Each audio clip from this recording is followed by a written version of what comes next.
Wednesday. I was about to say a Friday, man. I think it just paused me out again. Let's try this again. And even though you can hear me, right? I can hear you fine. Yeah. Okay, cool, cool. Welcome everybody into the room while we fix some of these technical issues that have kind of stalled the show. And the people that are hearing this on streaming platforms aren't going to see the madness that's going on right now. But I keep pausing. Well, I might have to switch up my cameras real quick while we welcome everybody into the room. How's everything going with you today, Coop? The grind as usual, but I'm doing well. How about you? Outside of technical difficulties. Outside of technical difficulties, I'm doing well, man. Hopefully, people are able to see me now. I'm gonna have Yeah. to get this piece worked on. What up, Mad Max? What's up, Shamario Patterson? We got people coming into the room early, man. We're gonna talk about. We're not, well, they're not early. We're late. So Well, yeah. Well, I'm saying early on in the show. So, Oh, but yeah, hadn't paused out yet. Shout out to 36 Chambers, man. 36 Chambers and Mad Max. They were joining us in our Patreon. I done froze up again, and they were really, really big participants in the Patreon that happened this past Monday. And yeah, we had a good time, man. I checked those scores, Coop. It changed a little bit. Neptune's 10 to Timberland's 9. And there was still a tie in there. So, that doesn't make me feel any better about the the one hateration that I thought was really odd, going man. on in this dancery. I'm really, really. All right, first of all, I wish I would have played Hot in Here, and I wish I would have played Say Something. Wish I could have pulled back on Southern Hospitality and Blurred Lines. And they paused I me just out would have again. played rap. I just would have played rap had I known that you all were going to behave. Um, you know, Well, what did you think, though, Coop? You really thought R&B records were going to beat rap records? they're better songs and they're bigger songs. So yes. No, no, no. Because one of your arguments was Trouble on My Mind and the Jump Off. Like, the Jump Off just don't hit through the speakers like that. I mean, I can even give you trouble on my mind, but I'm still like I said, based on how things went on the first one, I don't know how you won the second one, or we're having this conversation. Since we I are, think it was I'll the force the better song. conversation, but I, it's just like, I think it was the and better songs. I think the biggest surprise for me was all the the fact hateration. that Snoopy track, which is one of my personal favorites, Beat Allure. That was surprising to me because people always talk about how they love Allure so much. And yeah, I was pretty surprised with that. I mean, really, to me, no real shockers there because even with if I played Hot in Here where I played Southern Hospitality, I would have lost that one anyway, the Jigga What Jigga Who, right? The only other surprise, again, in your favor, is All in My Grill beating Shake It Fast. I thought that was weird, but I could have drawn that. You know what I mean? and the That could other have one, been in my favor, is Super Thug beating The Rain. Now, I was kind of that. surprised there, but I knew that when you played The Rain, that Super Thug could match it, though. I knew that at least. It's not even. But I thought I had a win with Shake It Fast over. I don't even know if Super Thug is one of the five best songs on Nori's album. Like Body in the Trunk is better. The joint with Busta Rhymes and Spliff Star is better. The Assignment, Better than Super Thug? yeah, No. yeah. Band from TV is better. Jay Short with the super chat says, great verses, guys. To me, Coop You know I won. can't see you, Mike. Oh, you can't see me? No, at all. I can see me. Let's see. I'll fix that in a second so you can see me. Yeah, I haven't seen you in a minute. Okay, cool, cool. I think that I got to switch cameras on, the other end. But yeah, Jay Short said, great verses, guys. To me, Coop won, even without Cheers to You and Tell Me Do You. But a great R&B song never ages, so there is no nostalgia advantage. Even great hip hop songs have timestamps. I thought that you not Hmm. playing Socket to Me was detrimental. I was looking for that one. I don't know why y'all are so in love with Socket to me when we have this dated conversation, because that might be the most dated sounding of her hits. The Rain sounds so much fresher still, but whatever. The Rain does. And I also think that Beat Me 911, I mean, they have nostalgic feels to it. I just think, again, not to get on that whole soapbox, and Jay Short says, but the jump off is generic Timbo. That's what I said. I feel like the jump off doesn't really, it didn't age well. That wasn't timeless Timbo. He gave her a loop, man. Okay. Mad Max says, Coop problem is that he's too analytical. My picking the best songs to him, Coop at least to me seems to pick the songs that are more classic to magazines. CJ Kid with the super chat says, Coop, I heard this, but I wanted to confirm to see if this was true. Is it true that you said LL has no classic album? No, I said if you wanted to say radio was a classic, I was okay with that, but that's also like 1985, and I'm not well versed on like that era in terms of what would be deemable as a classic because I was like 4 years old. So I've said people from that era that were around, if they want to say that it's classic, that's fine. But most of the classic albums that I reference usually start around like the 88-ish area because that's when I really got introduced to hip hop and am more knowledgeable of that from that moment on. So I can do like the 85 like talk, but it's like I don't even remember L's first two albums like that. Like outside of like I'm Bad is like the first time I remember L. You know what I mean? 36. So it's hard for me to call radio a classic for something that I can't like reference or listen to. That's like when we have the Bill Russell, Wilt Chamberlain talk. Well, we're talking on based on what we've been told and what like the numbers say and some of what we've seen, but there's no way for us to really qualify it because we weren't like there. I can just go on what the people that were there say, and when they say the radio and Bigger and Deffer is a classic, I can only take that for what it is. And honestly, just as a hip hop fan, you can listen to those albums and listen to what was out around it and understand how game changing it probably would have been. Like I hear the stories about when people heard Run DMC. What's the record I'm thinking about? 2 years ago, a friend of mine. You know what I'm talking about? Hold on, yeah, Suck MCs. Suck yeah, MCs? Yeah. I hear the stories about how when people heard Suck MCs for the first time, everything changed. Yes. And yes. I wish I was there to experience that. I wish I was there to experience when people heard Eric B. as president for the first time, Okay, so pause for a second. So when you say that, will you see it, and maybe it's just because of how hip hop has gravitated, Eric B. as president is something that was still very much alive to people even in 96. Does that make sense?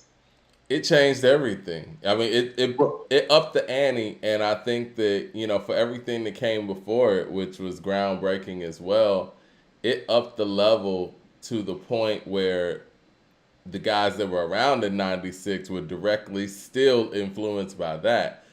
That's the beauty of hip hop, though. Everything changes so rapidly. And when you're that person that ups the ante and changes everything to a certain level, it's like, okay, well, the change can stop for a second. And I think that before Rakim, hip hop was still trying to find what it was doing. You know what I mean?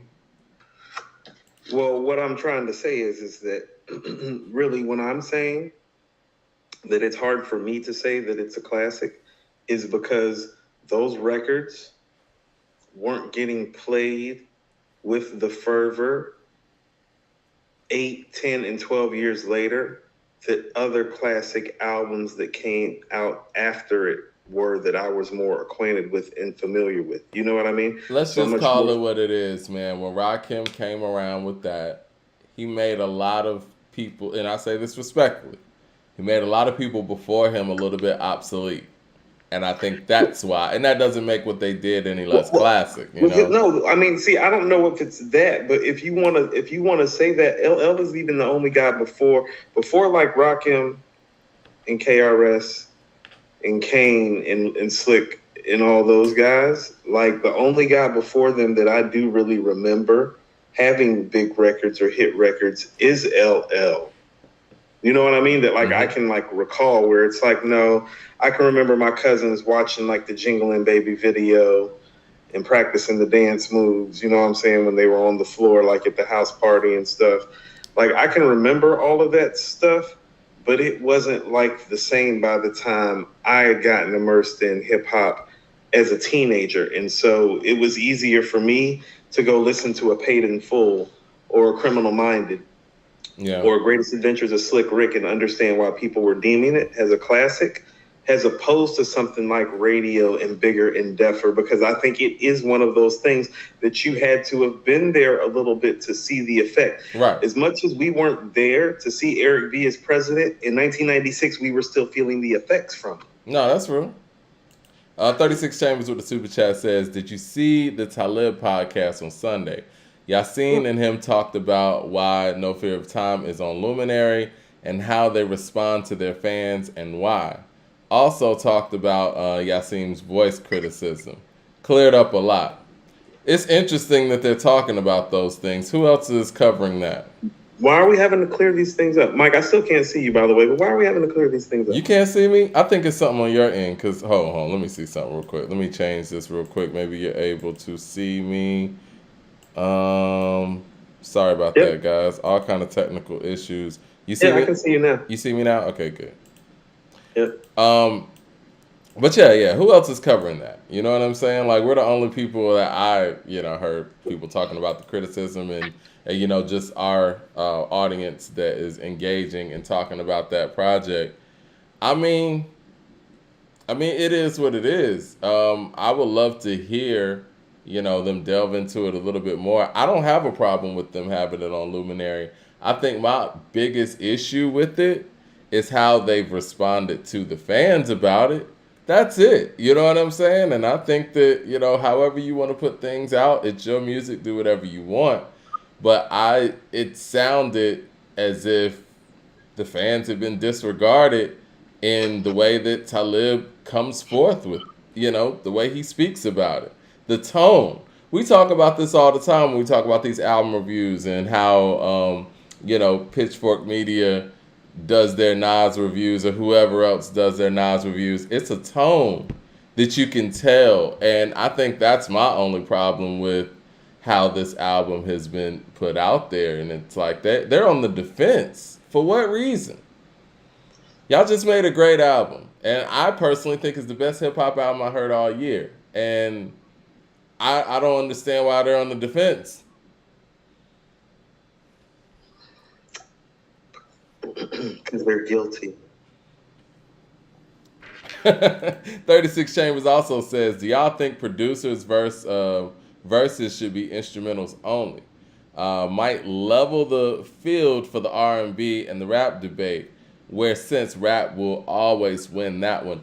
I mean, I think that, one thing that I did think about before we did this Timbaland and Neptune's matchup, I was thinking, should we have said, you know what, we got to pick 10 hip-hop songs and 10 R&B songs? I think, how about this? If we would have done that, I still think that the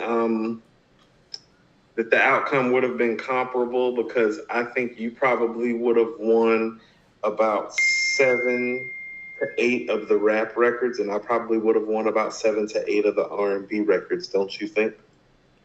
Yeah. I think the Timbaland, just looking through it, and I have my personal favorites when it comes to the Neptunes, and a lot of my personal favorites might not have played well, right? Correct.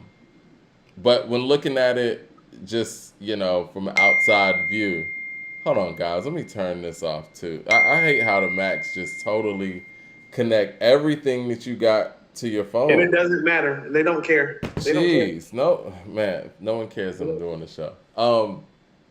Anyway, I think from an outside view looking in, man, I think that Timbaland's R&B catalog is stronger than the Neptunes' R&B catalog. But I do think that the Neptunes' hip-hop catalog is stronger than Timbaland's hip-hop catalog. Which kind of balances it out. And that's why I was thinking maybe 10 R&B and 10 hip hop would have made it a little bit more even in that way.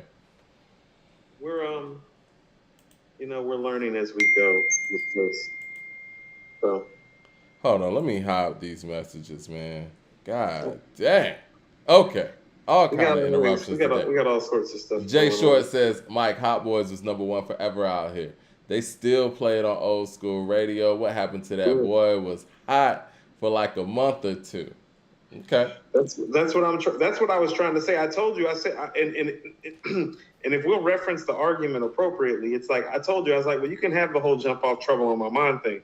I was like, and I personally love what happened to that boy. I still play that record. But if you're gonna tell me that in a versus battle, what happened to that boy is beating Hot Boys, there is no way, Mike. What's the better song, though? What's the better song? Mike, there is no way that if this was going down live. No way. What's the better song though? And I think that's where we're phrasing it, I guess, wrong, because in the chat and in the poll, I phrase it as "What's the better song?" Hot Boys is the better song, Mike. I disagree. And I love that song, and I'm a bigger Clips fan than you are, and I'm telling you, it's like no, Hot Boys is one of those records that it was the record when it was out. It wasn't a record when it was out, Mike. It was the record when it was out. No. I never really liked that record. I guess I'm going to be honest. So there you go. So there maybe I'm the wrong one. All I'm saying is that but I think, and I must not be alone, though. And I think as a hip-hop fan, too many people were unimpressed with Nas's remix verse on there. Yeah. And I think it left a bad taste in some people's mouth. But that's why I played the original version. But that record, no, Mike, that record was the record. It wasn't a record. It was the record, not a record. I love that album. I love The Real World. You know I do. I know. I used to skip that record. Love it more than I do. I used to skip that record straight up. I didn't play that record. You're tripping. Like, I mean, from a programming end, and I think, all right, I want to get to 36 Chambers' question as far as like just playing the instrumental. Now, if we were to play the instrumentals, let's just be real, guys. That wouldn't be as entertaining, right? It is what it is. It'll be a little bit boring. For us music nerds, we might be entertained with it, but I think as a whole, you gotta have the song. You know what I'm saying? Like, we could sit around and play the instrumentals, but in that sense, if the instrumental was played, I think that Hot Boy's instrumental might be a little bit more impressive than what happened to that boy. But I think overall, the better song and the combination of the production, the hook, and what was done on top of the record, give me What Happened to That Boy. And I get what you're saying when you say all those things.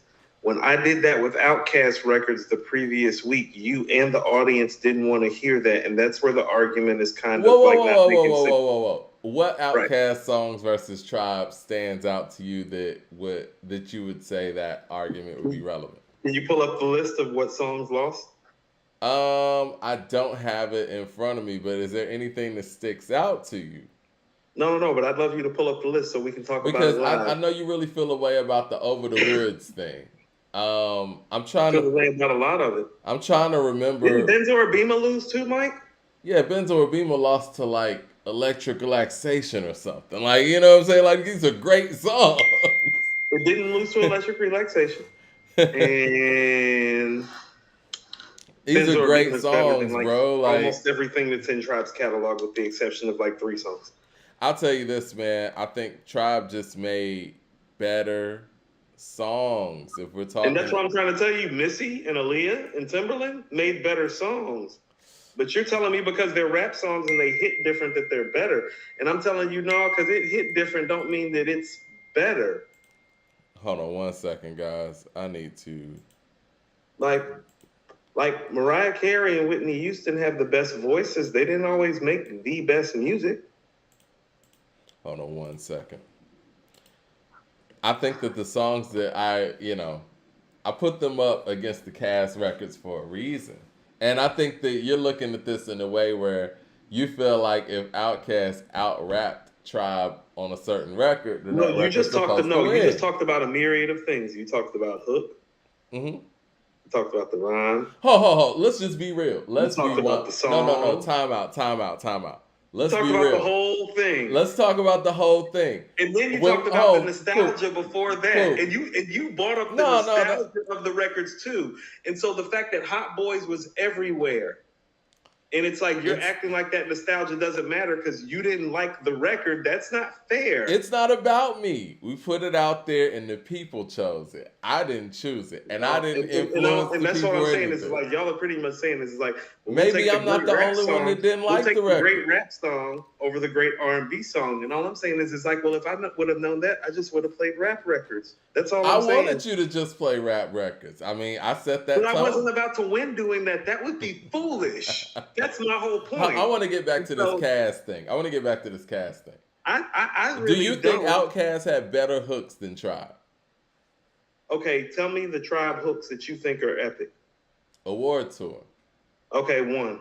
Okay. Bonita Applebum. I mean, Mike, Bonita Applebum, you got to put me on. Isn't like it's stellar work. Elevators is a better hook than Bonita Applebum. Like easy. Is it though? Yes. It's more complex, but is it though? Yes, it's a better hook. Like on every level of songwriting, of lyricism, everything that involves writing a hook, it's better. Is it though? Because which one is more memorable? What's the whole objective? Hold on. If we're gonna go off the criteria you're about to submit, then Ha by Juvenile's a better hook than Bonita Applebum. Is it? Is it more memorable? So. I think so. I think Ha's a better hook than Bonita Applebum. Honestly, that's what I'm saying. If you want to go there, I think Bonita Applebum, you got to put me on. Isn't that tough? I'm gonna keep it real. That's not a great hook. It's not cash rules everything around me. I'm sorry. Cool. I'm gonna keep it real though. I think the Ha hook is better than the Elevators hook. You a paper chaser. You got your block on fire, remain in the G until the moment you inspire. You know what it is to make nothing out of something. You handle your biz. Yeah, that's better than a lot of hooks now. Yeah, it's better than Bonita Applebum too. That's what I'm saying. It is. I'm fine with that. I personally think Elevators. I personally think Elevators is a better hook than Ha. But if you felt that way about Ha, I wouldn't knock it. But what I'm trying to tell you is that when it comes to that hook shit, there's levels, and stop putting Bonita Applebum on the level of Ha and Elevators. I think, and that's what I'm saying. When you talk about, you're elevating the nostalgia and not looking at the actual work of the complete song. But what creates the nostalgia, though? The beat and the nostalgia of Bonita Applebum is great, Mike. The bar work and the hook work is just average. But what creates that? What's a hook supposed to do? Hook you in, right? Yeah. What's the most of all those records? Bonita has the most memorable hook. If you go out there and say Bonita Applebum, somebody's gonna respond. You got to put me on. You know, even when how about this? It's in the lexicon, as you always say. Respectfully, and this is what I mean. It's a nostalgia record. Award Tour is still their breakthrough record, Mike. Even though you don't want to admit it, record? Yeah, it changed things for them. They'll even tell you that their biggest hits were Award Tour and Electric Relaxation. That happened on album number 3. They'll say that themselves. So when you're talking about Bonita Applebum, you're speaking from a place of nostalgia. Elevators is Outkast blow-up record. Like niggas in Cali was singing Elevators. Niggas in New York was singing Elevators. Yeah, it's different. I don't know, man. I don't know how accurate this is. Let me get to the... You keep factoring in the nostalgia, and you don't want to let it go. I mean, all of it's nostalgia. But when it comes to other nostalgic stuff, you're like, well, you got to look at the complete song and pull out everything. It's like, well, I did that last week, and you told me that the nostalgia and that the beat mattered. It's just a better overall song. Let me get to the super chats real quick. Ray Rose with the super chat says that you brothers get my Cash App. When Coop hit me and with the whole hum, I went back to see if I was bugging. I got the wrong album. My bad. Let me check that out and check out your email or whatever. CJ Kid with the super chat says, I know you guys hate hearing this term, but the general hip hop community says the radio, Bigger and Deffer, Mama Said Knock You Out, and Mr. Smith are classics. Mr. Smith being the debatable one to me personally. Definitely. I mean, he has more hits on Mr. Smith than he has on all those other albums, actually, though. It's facts. Let me see. CJ Kid also says on IG Live, Sleepy said the DF was approached to do a verses with Wu-Tang. What would they need to play to stand a chance? Since I know you feel Wu would win anyway, cool. You need to play everything. They need to play like Thought Process, Black Ice, Cell Therapy, Watch for the Hook, Career Team. Those are my guys, man. Apparently, don't play Over the Woods. Do not play Over the Woods or Benzo or Beamer, apparently, because apparently those songs aren't complete and full enough. I love Benzo Beamer, and I'm just telling you, miss me when it comes to Tribe's catalog, I mean, they have more full records in that aspect. They don't. I think that this is the problem. This is the problem, and it's not really a problem. Again, I love Cass. Their complete records, like Rosa Parks, that would be something that would match up well against a Tribe record, but it's not to the level of Benzo or Beamer on their skill set. You understand what I'm saying? Like, they got the records where they fully compose in that way, but they're not at the level of the stuff when they're just on their rap shit. And I know that we love Cass when they're on their rap shit, but it's tough for them to compete against a Check the Rhyme or a Can I Kick It in those records when they're just on their rap shit. Look at you and your East Coast biases. It's not an East Coast bias. Because even if I was Cass, being on their rap shit not being good enough. No. I'm not saying their rap shit's not good enough. They're great when they're on their rap shit. It's just you're saying it doesn't measure up to Tribe shit. I think that I would have played it a little different if I had to go up against Tribe stuff. I might have tried to find a place to play Rosa Parks. Or find a place to play Skew It on the Barbie or Spodiote, or even surprise some things with, I probably wouldn't have played Funkin' Around or anything, but, just some left field stuff. From a song structure standpoint, I think you went for more of the bar work where, I think that when you did Will Still, that was a perfect play. Hold on, was I supposed to go for hit record? I wouldn't say hit record, quality record.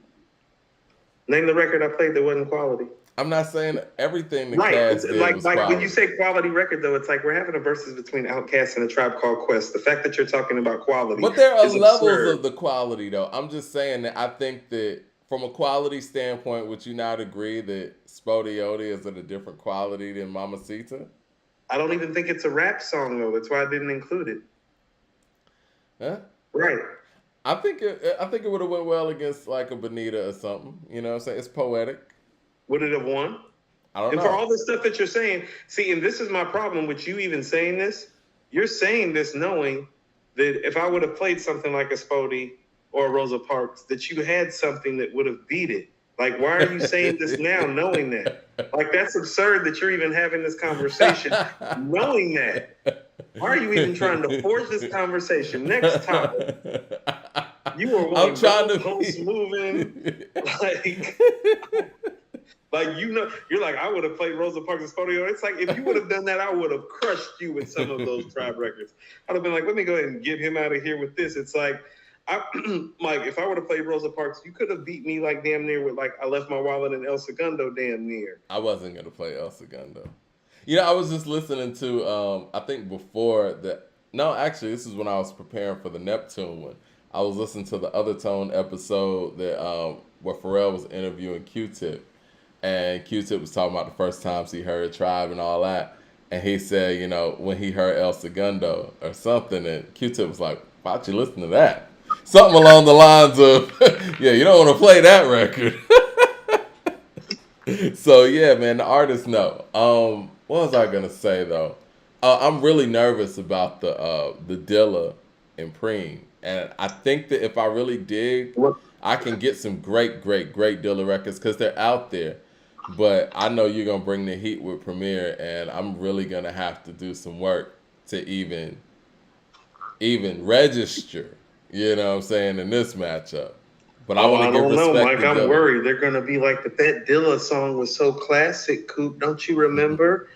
You're picking wrong again, Coop. CJ Kid with the super chat says, if Illmatic is the best hip hop album, where does it rank in terms of just albums? Like, how big is the gap between Illmatic and Purple Rain, for example? It's pretty fucking big. You think that's a really big gap? This is what I would say. Musically, obviously, right? Musically is somewhere else because you're talking about original compositions. You're talking about musicians really getting down on the record and making some real classic shit. But I think that the culture piece that something like Illmatic is, and lyrically where it takes things and just the window that it opens, is a special thing. I'll put Illmatic around the tones of like a what's going on type thing. It opens up a window into something that everybody might not be privy to, but they're able to take it in because of how digestible the piece is. You know what I mean? Hey, are we talking just black music or are we just talking music? We're just talking music. Okay, so if I was talking music, this is what I mean. So if I was ranking Purple Rain's an easy top 10 album pick. Straight up. It's an easy top 10 album pick. Illmatic is not even a top 10 all-time album in terms of history of music consideration. And top so that 30? makes the gap. Huh? Top 30? I was actually thinking you would probably find it somewhere between 25 to 40, Mike. Okay. But with that being said, that's a gap. So understand what the gap would be. It's like, so if I was ranking Purple Rain, like in terms of like albums and music that I've heard from beginning to end, if we're talking overall effect, it's only superseded by Thriller. Okay? If we're talking overall effect. Right. Impact. It's only superseded by Thriller. If we're talking about the musicality of it, it's only superseded by him on Sign of the Times and some of Stevie's best shit. Yeah. So it would be closer to the top 5 than even top 10 in that regard. Illmatic would be closer to 30. That's a 25 gap. And look at it like this. The 5th greatest basketball player of all the time is somebody like Tim Duncan, Shaq, Kobe, Kareem. You know what I'm saying? Like Magic, Bird, like one of those guys. Now go to the 30th guy who's like, I mean, quite frankly, it's like, like a McGrady. That was the first name that came to mind as well. That's crazy. We both got McGrady on our mind. Yeah. Right. So it's like, no. There's a gap between somebody like McGrady and Tim Duncan. You feel me? Why do you think that is? Why do you think that the gap between great hip hop albums and great, just I guess we could say rock, whatever, overall music albums? Is it the original composition? Does that play a part in it? It's the musicality of it. It's the original composition. It is the fact that when you turn on the back of Purple Rain, what does it say? Produced, arranged, composed by Prince and the Revolution. Yeah, and I think that sampling is awesome, right? But it's something that I think that sampling to a degree has put hip hop in a state where you can't jump over original compositions. Like, they made Human Nature out of nothing, and you guys recycle it. You know what I'm saying? You can't beat that. So, hold on, a couple people. First of all, Esquire, Sign of the Times is greater than Purple Rain in terms of the musical composition. It's missing the impact effect. If we're talking album for album, I think Sign of the Times is better than Purple Rain. Jay Short saying 1999 is better than Purple Rain is still living in 1999, and he's fucking tripping. That's let me get to these super chats real quick since you're calling out people. Not true at all. Let me get to these super chats. L Book says, "Can I say Monday's Patreon show was so much fun to watch? Would have loved to catch it live. Coop is always coming back, and Mike, I love the Nicole Ray track that Coop came back with. Let's go, Coop. Yeah, that was a great one, man. I love that record." See, that's what I'm saying. So, but here's the thing about that Nicole Ray record. That's more of a hip hop beat. That wasn't like an R&B type of like beat that he really did. I'm gonna say something. After I get through these super chats, I'm gonna say something, and and I had this to my advantage too, but we'll talk about it. Jay Short says, "Make it hot, can't lose to anything." That song hasn't aged. Mobb Deep versus Gangstar next. That'd be dope. I wanted to talk about what we're doing next. We'll talk about what we're doing next. Dumb It Down says nostalgia has nothing to do with it. Mike just better at verses. I'm younger and have no nostalgia about it. And Coop just picked bad songs. Mamacita, shaking my head. Dumb It Down, Wilder. Who is that? Who is that? Dumb It Down? Yeah. Hey, Dumb It Down. 36 Shaver says, Devil's Advocate for Coop, that these verses matchups are hard because certain artists just hit different. Without specific criteria like lyrics or sonics, do you feel like the scales are even in these? That's what I was asking you. Because it's like if I was measuring it, because here's what happened. Week 1, you were like, well, the nostalgia, the bass lines. And then week 2, it's like, well, these are hip hop records versus R&B records. And it's like, oh, okay. So it's like, so last week the bigger records won, and this week it's about the hip hop song winning when it's a producer battle. And so I don't have any problem playing like the songs and the melodies and stuff, but like to say, and this is what I've told people, I think the competitiveness of it wasn't as competitive as in my opinion, and you made it competitive on this level. I keep telling people writing a hip hop verse is probably the hardest thing to do songwriting wise in music.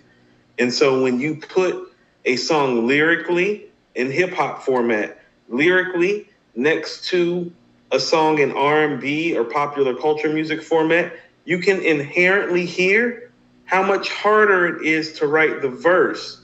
And so the degree of difficulty affects your ears and your composition of the thought of the words. And they're saying more and doing more. It's evoking more emotions because those 16 bars of rap are doing more than the musical format of writing out or doing a rundown on a song. Well, let me say something, and this is kind of what I play to when I'm playing the records. I'm playing towards energy, and when I started it out, for the people who haven't checked it out, go to our Patreon. I need to put the link in the chat and check it out if you hadn't seen it. But I started it out with Trouble on My Mind just because of the energy of it. Obviously, it wasn't like a quote-unquote huge record. It was in a different era pretty much.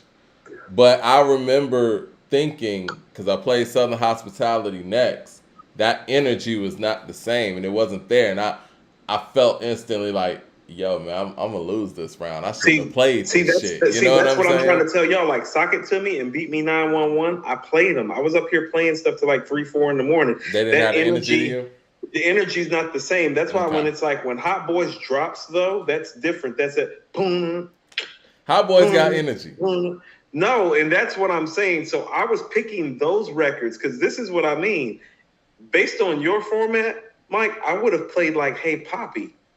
I was wondering why that didn't happen either, because I love that record. So I had that kind of in the chamber, but I wasn't trying to lure you into a rap battle because I knew Neptunes had all that epic clips. Like, I'm so familiar with what the Neptunes have done with the clips, specifically on the mixtape. Yeah. And on the album side, that I was like, nah, I'm not even going to lure him into the battle too much with it. And also, too, I didn't want to make the whole Timbaland shit a fucking Jay-Z showcase. Like, this guy can't do great hip-hop songs with anybody but Jay-Z. But truth of the matter is that most of his epic shit is with Jay. And it's like, think about it. If I would have used Hey Poppy, that would have been like the 4th or 5th Jay record I used. I think I played 4 Jay records.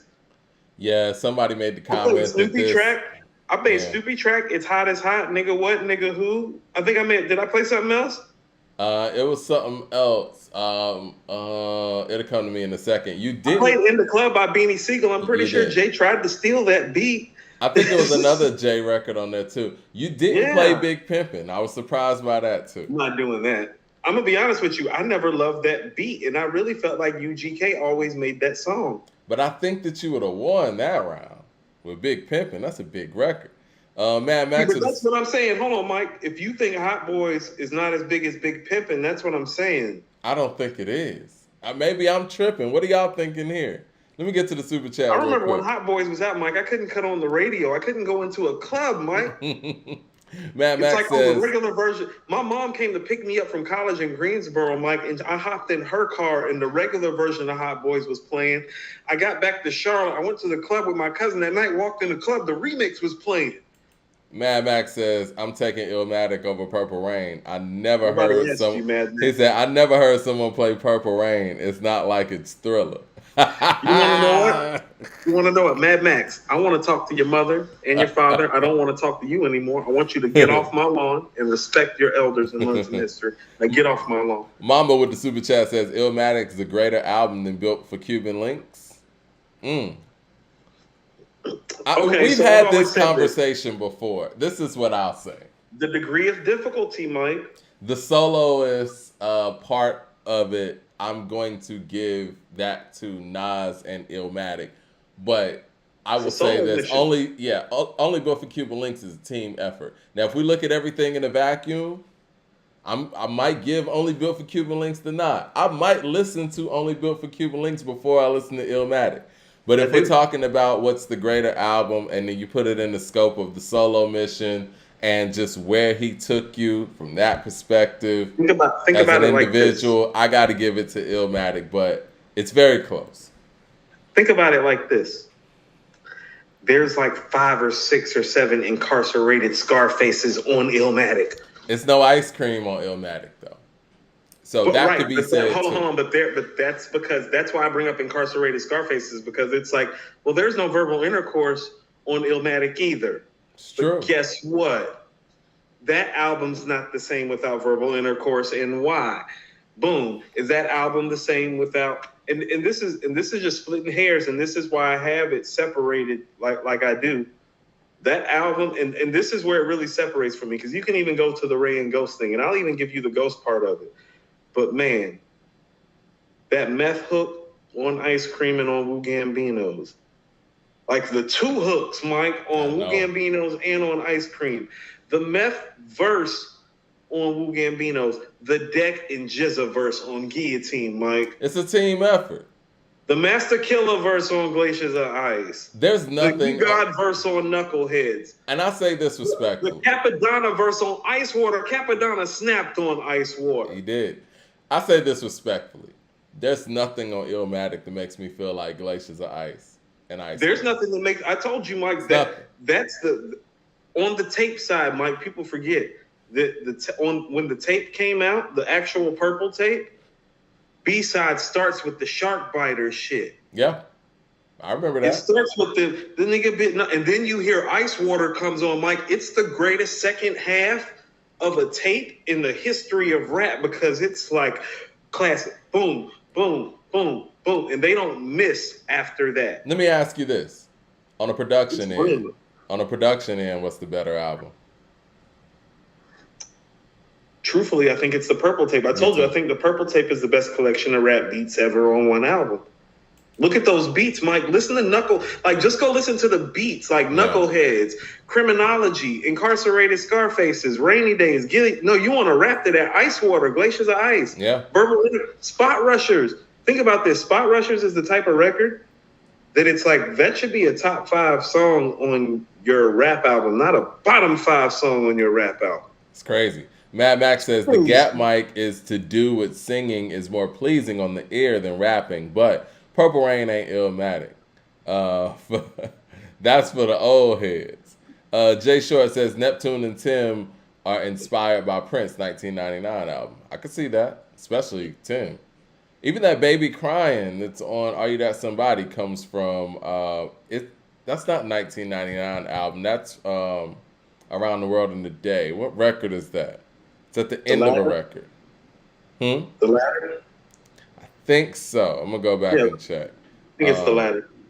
Let me get to, are we out of the super chat? Okay, here we go. Ray Realm says, can you brothers bring the Patreon episodes to a later time?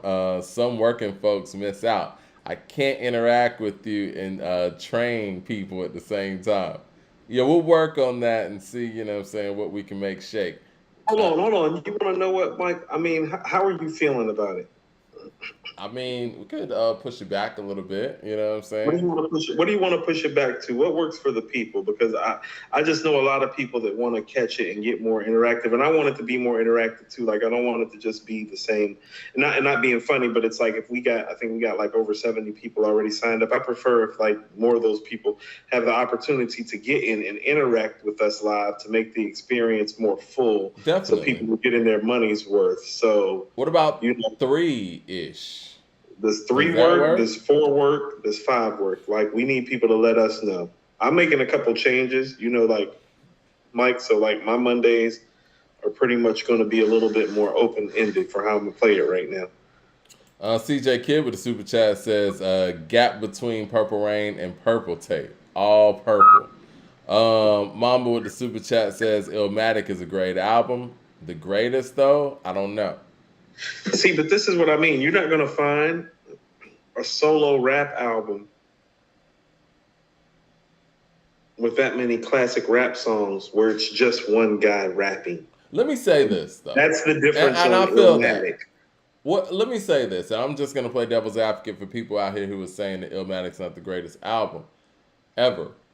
Illmatic does miss those quintessential classic hit records, and in hip hop, is that something that we can overlook? Because those are important. Like it's important to know that Paid in Full has like 4 of the top 50 greatest hip hop singles ever. Let's go to that because this is what I mean. I think, quite frankly, I think the Bad Boy era starting hurt the classic level of the 3 singles that got released on Illmatic. Because Mike, you can't tell me that It Ain't Hard to Tell, One Love, and The World Is Yours aren't 3 of the at least 100 greatest rap singles that have been released. Like you can't tell me that in clear conscience at this point in 2022.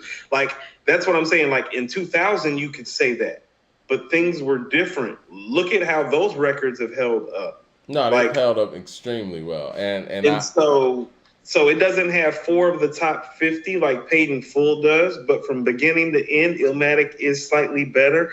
And if we're really going to reference it, and this is what I mean, well, let's go look at the bar work on the singles. You want to go look at the bar work on the singles? Because the bar work on the singles on Illmatic is actually better than the bar work on the singles on Paid in Full, and that's high praise, Mike. of course, the third verse on One Love. No, The second definitely. verse on It Ain't Hard to Tell. All the verses on The World Is Yours. But what is Deep Like the Shining, Sparkle Like a Diamond, Sneaker Uzi on the Island, and my Army Jack and Lining, Hit the Earth Like a Comet, Invasion, Nas is like the Afrocentric Asian, half man, half amazing. What? I understand what you're saying. Obviously, you know what I'm saying. We're on the same page with that. I think you're looking at singles from a quality standpoint, which I appreciate, right? Didn't we just have a whole verses and you just talked about it's about the quality? Yeah, I'm all over the place. Right. I'm all over the place. I know it, but I'm just saying, like, just playing devil's advocate here, right? Because if somebody said, "Well, none of those records are bigger than Juicy," it's like, what could you say? Because I personally think that, in my opinion, It Ain't Hard to Tell is a better song than Juicy. But Mike, would it I was rank? actually about to say, But would it rank higher records on an all-time singles list than Juicy? So if we were ranking a singles list based on, if we were to see, this is where impact matters. Because if we were rating all 3 of those songs versus Juicy, Juicy only wins on impact. But the impact of it is so great, Mike. Even I would rank it ahead of those 3 singles if we're putting the impact in, because the impact of that single is like that. I told you, Mike, I used to club in Buckhead every fucking weekend. There's only one record that would play that when I looked around that every person of every race and every age and that whatever would be singing the words to, and it's Juicy. So it's different on that level, but it doesn't mean that it's better. That's where the impact of things matter. I think with singles, we do kind of look at the impact more than we look at the quality when we talk about, and when we rank singles, right? Because the reason why a single is put out there is to sell the album. Correct. Correct? So Correct. I think that we do have to kind of factor in those things. And I never like factoring in quote unquote sales. And I don't want to be a hypocrite because I guess somebody could say, you know what? The real Slim Shady was a, successful single. But I think the song's garbage. So I don't know.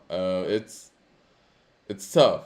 Jay Short with the super chat says, that was a great verses. I could see a part two. I don't know if I got a lot, but it'll start getting into the weird territory. Because again, that's what I had to pull myself from. I'm like, I'm gonna keep it real. I didn't want to play Give It To Me. I didn't want to play Shake It Fast, and I really didn't even want to play Drop It Like It's Hot. But Can I tell you what? I wanted to play Let's Get Blown, actually, but it just fell in a way where, I think you should have played Let's Get Blown. You want to know? I sincerely thought about hitting you up and being like, "Hey, you want to do 40 songs? Do we have time to fit them in?" Because I was like looking at the list. It's like, man, there's so many places to go. Yeah. With it, I didn't get on any Khalees. I love Caught Out There. I wish I could have played that record, but I don't know how well that would have translated. Sometimes I just got to get out of my own head, and I'm thinking like, I'm not gonna play stuff that I personally like, and it's really difficult when you're fans of the person I did you that because represent. a couple of cats in the chat brought up personal favorites of mine that I didn't play. I was like, damn, I thought that was just my shit. If I had Timbaland, I would have played Genuine. I'm Sorry. I love that record. Okay, so I love that record too. I had that record written down, but think about this, Mike. You were beating classic Aaliyah records, so I didn't even feel comfortable playing that when I seen like the Aaliyah wasn't getting the appropriate response outside of One in a Million, really. I just don't think, and we loved these records when they came out. I don't think Try Again and Are You That Somebody aged as well as we would have liked them to. Back in the day, I would have said those records were better than If Your Girl Only Knew. In 2022, I wouldn't say that. How about this? I actually think I should have played Tell Me by Genuine instead of Are You That Somebody, maybe, because I think that beat has held up better, and I love that beat. Yeah. I think that beat is almost as good as the Beat the Pony. 36 Chambers with the super chat says, are y'all opposed to doing something like starting a Patreon at the same time you start the YouTube shows? The engagement here is high in the chat. We're not opposed to it. I mean, what do you think? I mean, is 4 doable for you, Mike? Can you do 4 on Monday? I can. 4 to 6? I can do that. I think 4 to 6 is doable for us on both sides. Yeah. KC1 with the super chat says, the Wu and Nas concert was amazing. Nas played Taken in Blood, I Gave You Power, and Silent Murder. Nas is in tune with what the people want, man. And Drell Green says, on Patreon replay, I had Coop winning 11-7 with 2 ties. This is based on the beats. Producers' verses should be about instrumental backdrops, not what the artist brought to the table. Coop, no lobster and shrimp. Personal favorite. Hold on, but look. I probably would have played that. Hold on, hold on. But this is what I'm saying. So here's where on the Timberland side, I'm gonna tell you where the rap stuff posed me a true problem. Who's on lobster and shrimp? Jigga Man, you heard? I really loved when you played in the club though. That was the only one that I felt comfortable playing that didn't belong to Jay, that was on some rap shit. That's what I mean. It's like if I would have played Timbaland's rap shit, it's like I would have had to play like almost every song that Jay contributed to. I thought about playing Come and Get Me. Because I'm thinking like, damn, Come and Get Me is hard too. And I'm thinking like, damn, it's Jay everywhere on this Timbaland shit. It's like I might as well call it the Jay-Z verse. I was going to end up playing 8 or 9 Jay records. What about P.D. Pablo though? I played 4. Think about it. I left Big Pimpin' on the table, Come and Get Me on the table, and Lobster and Shrimp on the table. That's 8 Jay records out of 20. What about all the Missy records though? And what about P.D. Pablo? What about the Missy records? I played The Rain and I lost. I played Hot Boys and I lost. I played She's a Bitch. I lost. Yeah. Every Missy record I played, I lost. Y'all act like y'all don't love Missy. That's where I was talking. That's where I was like, well, if I would have known that, I just would have played some rap shit, because y'all shitted on all the Missy records. All in My Grill lost. Didn't All in My Grill lose? No, All in My Grill actually beat Shake It Fast. How did All in My Grill win, but Hot Boys lose? I'm having trouble understanding Hey, this. now I didn't see how All of My Girl beat I don't Sugar understand Fast. what's going on. Now, It's very problematic. Mike, I still have my list right here. I'm looking at this list right now. I know these records that I lost because I scratched them off.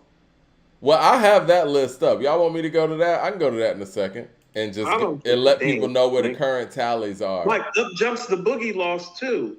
Oh yeah, but that lost to it got blown out. That It lost got to blown Mr. Me out. Too. That lost to Mr. Me Too. So Let me see. Didn't No More Pain lose? I'm gonna go to it. Let me get through these super chats and I'll go This through that it track for track. bullshit. CJ Kid says, with Purple Rain, Illmatic talk, I would love to see you guys do a top 100 albums of all time. Apparently, I can't even pick 20 songs to beat Mike, so I wouldn't ask me to do 100 albums worth of shit right now. Reggie says, Illmatic versus Things Fall Apart. You don't want that. You don't want to do that. Mad Max says, this is what I'll say for the Illmatic. My favorite song and beat is Represent. Its hook is whack, but if I had a World Is Yours type of hook, it'd be better than Juicy. Huh. Well, I think the World Is Yours beat is very special. I think the World Is Yours is better than Juicy. Yeah. Easy. Not even a question in my mind. But I do too. It would be very difficult for me to put it ahead of Juicy on a quality of record basis. Yes, the record is better, just like record for record, bar for bar, beat for beat. If the beat's better, the bars are better, the hook is better. It's a better record. Yeah. But this is where impact matters in terms of how people take something and hold it up culturally and musically in a community. And Juicy is just held somewhere that the World Is Yours isn't. I don't make these rules. Well, I'm just telling you what they are. And you know what? A lot of things happen after the fact, but I think I saw this in the chat too. Tupac and Biggie were getting a whole lot of radio play, and Illmatic just wasn't at that time. Right. So it's like Juicy has that. Juicy, Big Papa, all them records have a nostalgic feel because we heard them so much in that era. You know what I mean? And you heard them not just in your Walkman when you're just listening to music on your own. You heard them in public settings a lot. Yes. And when you don't hear a record like It Ain't Hard to Tell or The World Is Yours in public settings often, it does affect the nostalgic value of it in that way. You know what I mean? It just does. People understand. Okay, Radio so people rules. Understand. And here's what it was. People forget this. Like Juicy dropped, and then Warning dropped. Yep. That was the compromise. Okay.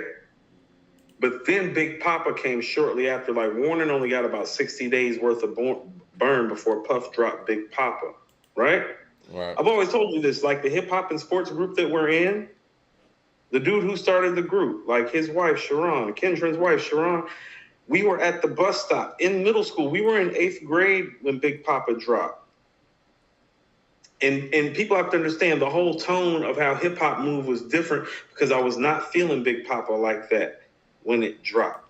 And I remember Sharon was listening to it on her headphones and she was like, nah. She was like, he can do both. He can do the street stuff and the party stuff. She's like, the ladies are going to like this record too.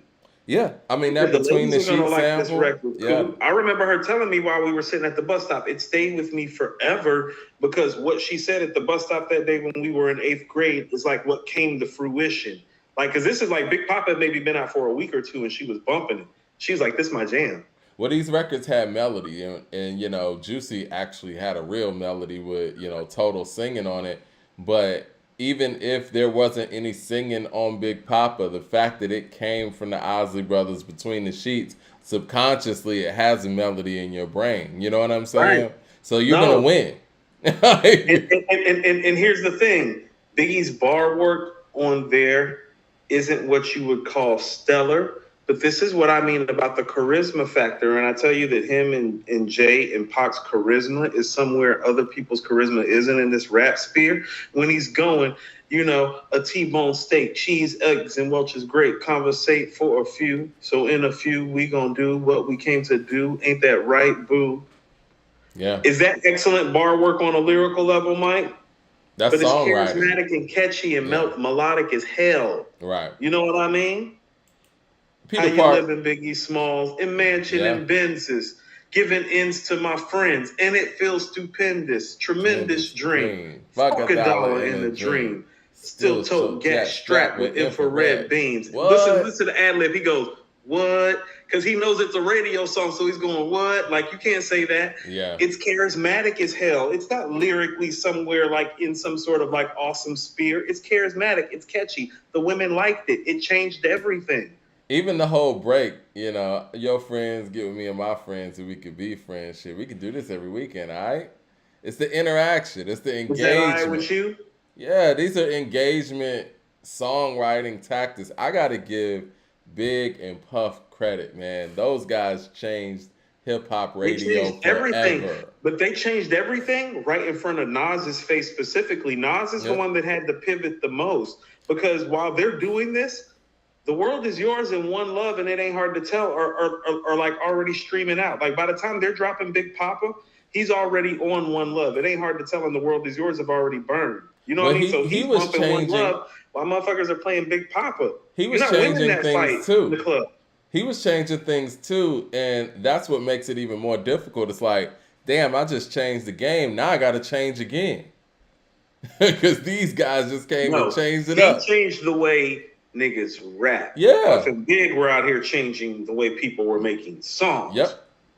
Like, On how the about East this? Coast. If you were a dope MC, Nas was changing the way that you rap. Like with Meth is like, I was trying to be like Nas on the what? Or when you hear Pac with Me and My Girlfriend, or then taking the same sample with the Street Dreams and the All Eyes on Me thing, or even with Big. No, all the top-notch guys looked at Nas that way, but in the populace, Mike, in the general consensus, it was Big. Yeah. It was Pac. And then somewhere down here in Nas, because Nas don't be making no hit records. He don't make no songs for the chicks. He be making songs for the streets. Yeah, He be Snoop's making there them too, rap though. records. Guys wanted to make records like Snoop too. Talk I about think all those guys charismatic. wanted to make records like Snoop, and Snoop made those records. But Snoop wanted to make those records after Snoop made those records. Like he only made Doggy Style's only happening once. Everybody Doggy Style is a top 5 hip hop album all time. got it number 4, Mike. It's number 4 on my list. Peter Parks with the super chat says, Coop is right. Bad Boy era changed how we view hit records. It went away from the streets a bit. It did. It did. They were able to this. balance it out when they had Big. Like Big was their balance between streets and radio, and he balanced that better than anybody ever did. Jay Short with the super chat says, you played 2 Volume 3 records. Add those to So Ghetto, Come and Get Me, NYMP, Jigga My Nigga. Do we need to have a convo about Volume 3? We know Pop for Rock is awful. I don't think we need to have a convo about Volume 3, but hey. Okay, so I'll tell you what. I low-key like a lot of the stuff on Volume 3. I just don't think the production side of Volume 3 held up well. That is still Jay in his prime. And so he's rapping his ass off, Mike. Like I told you, Come and Get Me. I removed the roof, nigga. Let the sun slide in. You know what I mean? His rapping on Do It like Again. That. So Ghetto. Really? You even pointed out when we were talking, Hot as Hot. He was rapping. Right. He really stepped it up from Volume 2. Yeah. Hold on, really a 36 without the gun, I'm thin. But when the gat is tucked, I'm fat as fuck. Ignorant bastard, I'm taking it back to day one. No kids, but trust me, I know how to raise a gun. For niggas that thought I spent my days in the sun, well, here's the shock of your life. The Glock, not the mic. Homie, I'm not in the hype. Trust me, I'm still street. Yeah, he's on there rapping. He's on there rapping. It's just the production doesn't matter. I told you, I love So Ghetto, Mike. I think I love So Ghetto more than you do. 36 Chambers says, maybe unpopular opinion, but the way I am beat is fire. The way I am's beat is tight. Yeah, it is. Jay Short says, the rain was hot till we heard the rest of Superfly. And we got CJ Kidd says, who wins in a Mobb Deep versus Wu-Tang matchup? It's going to be tough for anybody to beat Wu-Tang. What do you say, Mike? Niggas don't see me in the streets with no bodyguards, just two big guns that body a squad. Because niggas be scheming on me. Probably are. Think Jig is a joke, nigga. Hardy hard. It's like, no, he's rapping on that album. He is. Charles with the super chat says, how about Illmatic versus Me Against the World? You don't want to do that either. You don't, but content-wise, more conversational because I think the home runs are going to be Illmatic, but when we get into the album songs, I don't know, we'll see. I like that because Death Around the Corner, So Many Tears, Temptations, Dear Mama, Me Against the World. He's got some stuff that can combat it. Like Me Against the World is better than Halftime. Oh, yeah. You know what I mean? Yeah, Mad Max to the super chat says Biggie fans are gonna be mad. I thought Juicy and Hypnotized were trash, but they were Biggie's most notable joints as a kid. I was like, this is his best stuff. He must be whack until I heard Warning. First of all, I never liked Hypnotized either. What's the thing with people and Hypnotized? I never liked it. You understand that's taking like Slick Rick shit from Lottie Dottie. I never liked Hypnotized, you know. I mean, again, I get it. I'm sorry. I think it's the beat because he's killing it. I think it's the beat. He's too disgusting on there. He is. He's just. He's too great. He's too great for you to tell me that record's not great. He's in a zone. Like rap wise, like people understand rap wise, that's one of the weaker beats that he's rapping on in his brief tenure. But that's one of his strongest efforts. People understand he's rapping like this on a single. Girlfriend, here's a pin. Call me round 10. Come through, have sex on rugs as Persian. Coming to your job, hit you while you're working, for certain. Papa freaking, not speaking. Leave your ass leaking like rapper demos. You know, he's Miami one of those DC, guys. They wore Versace. He's one of those guys, though. He wrote songs so well. He wrote songs so well that you didn't really realize how hard he was going on these records. That's what I mean. You know what I mean? Like the first verse on One More Chance remix, when you hear that song all the time, but when you go back and quote those rhymes, you're like, man, this dude was going in. Mike, the shit on Hypnotize is the shit Jay took on the Dynasty on Squeeze First. We're going to bust Squeeze first, ask questions last. That's how the most so-called gangsters pass. Y'all laugh. A nigga rapping about blunts and broads, tits and bras, menage a trois, sex and expensive cars, and still leave you on the pavement. Condo paid for, no car payment at my arraignment. Note for the plaintiff, your daughter's tied up in a Brooklyn basement. Face it, not guilty. That's how I stay filthy. Richer than Richie. So you niggas come and get me. He's rapping like this on his rap single. Don't tell me that that's not great. No, I feel you. And I think this is the about thing. Extorting the DA and tying people up in the basement on a rap single. Tell me that there's not epic gangster shit going on. This is the thing, man. He's doing everything on the mic. I'm so not everything on the mic that needs to be done. I'm so not a fan of that beat that I would say that I can't visualize anybody doing a better job on that record than what he did. That's what I mean. He's bananas on that record. It doesn't even matter. He's bananas. He is. Andrew Green with the super chat says, at the Nas Wu show, Hot Boys remix, Uchiwali, You Owe Me, Ice Cream, and Shay Shilla Ghost all rang off crazy for the ladies. Okay. I can see that. It's fair. Born King with the super chat says, Big played snippets of Snoop in Ready to Die too. The Shiznit. Yep. The Shiznit's playing. Yeah. Yeah, you know what they're listening to. Let me get to this real quick, man. I actually have the polls. Y'all want to hear the polls and what the results were? For which one? Well, not the cast one. I'll have to go. You know what? I can find the cast one. No, don't even worry about it because we're rolling. We can pull it up some other time. No, I'll find the cast one too. Since we got the show going. All right, so this is what it looks like now.